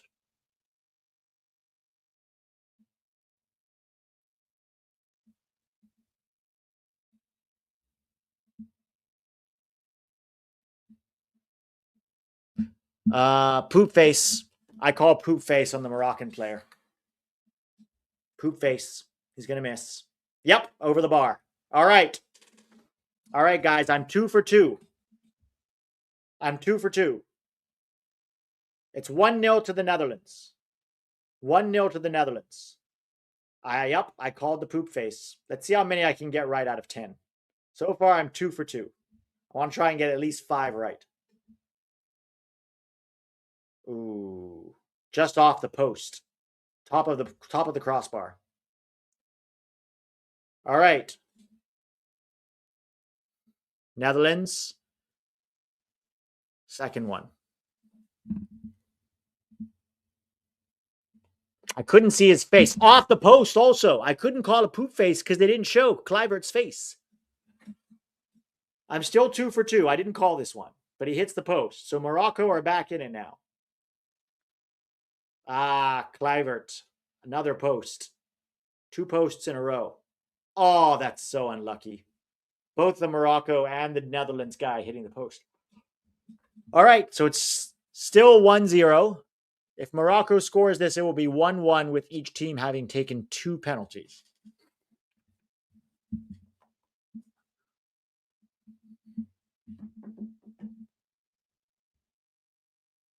No, his face is fine. His face is fine. I don't think he's missing this. No poop face. Oh, say no, it's in.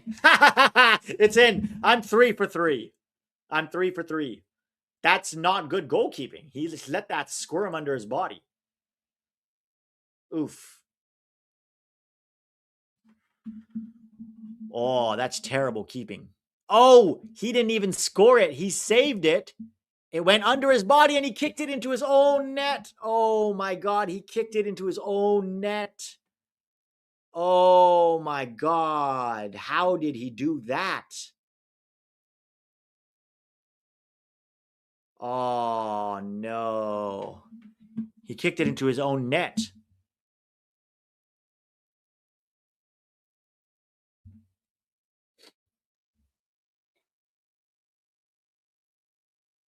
All right, so it's 1-1. Both teams have taken 2. I couldn't see his face. I couldn't see his face, so I can't call this one. Goal. All right, so the Netherlands score. Wout Weghorst, the tall beanpole. Wout Weghorst, 2-1. 2-1.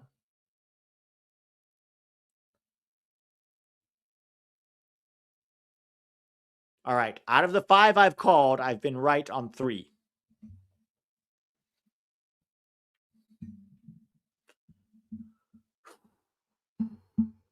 All right, this is nerve-wracking, guys. This is nerve-wracking.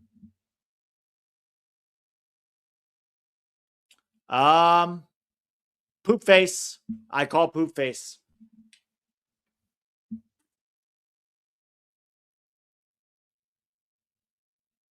No, good penalty. All right. I'm 3 for 4. I'm 3 for 4 with poop face.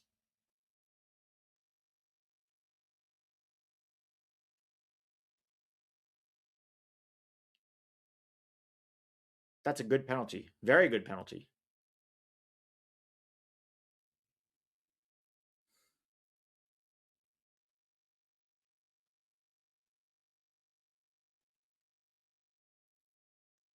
All right, it's 2-2.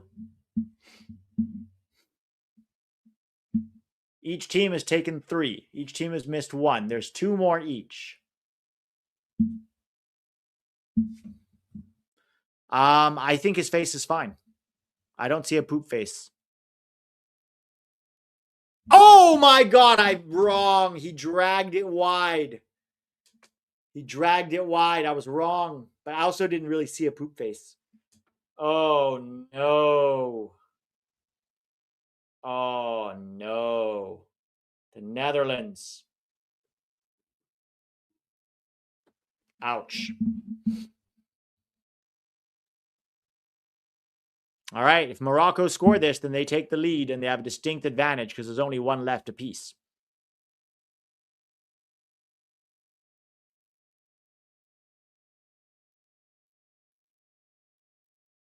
Hakimi. Hakimi looks focused. I don't see a poop face. Oh, post! Oh, he also missed. What happened to my poop face predictions, guys? The amount of posts. Oh my God. Oh my God. I was doing so well on the poop face predictions. Wow, off the post. That's got to be the worst way to miss. Oh no.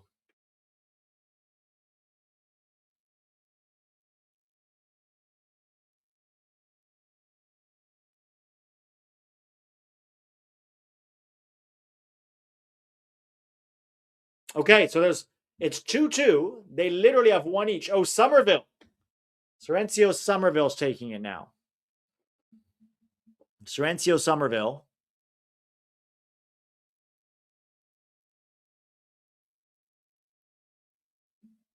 Oof. That means the last one's probably going to be Mazraoui. Somerville, I think poop face, guys. I think poop face.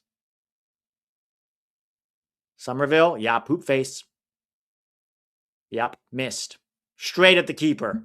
He did the little step and then the stutter step and then the stutter again. He just didn't look confident at all. If Morocco score this, they go through, guys. If Morocco score this, they go through. That was a very not confident penalty. He was trying way too hard. Bonu just stood tall and guessed and held his hand out. Oh. All right, this is it, guys. If Morocco score, they go through.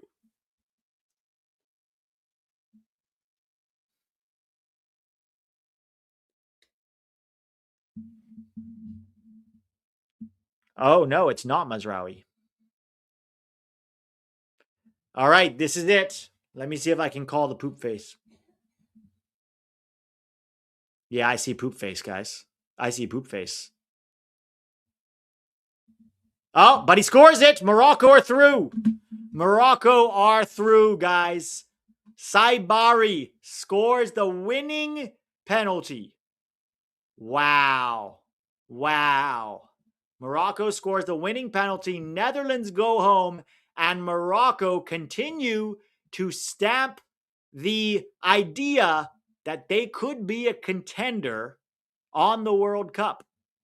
On the World Cup. Wow. Nerve-wracking penalty shootout, guys. 2 big European teams have been knocked out today on penalties.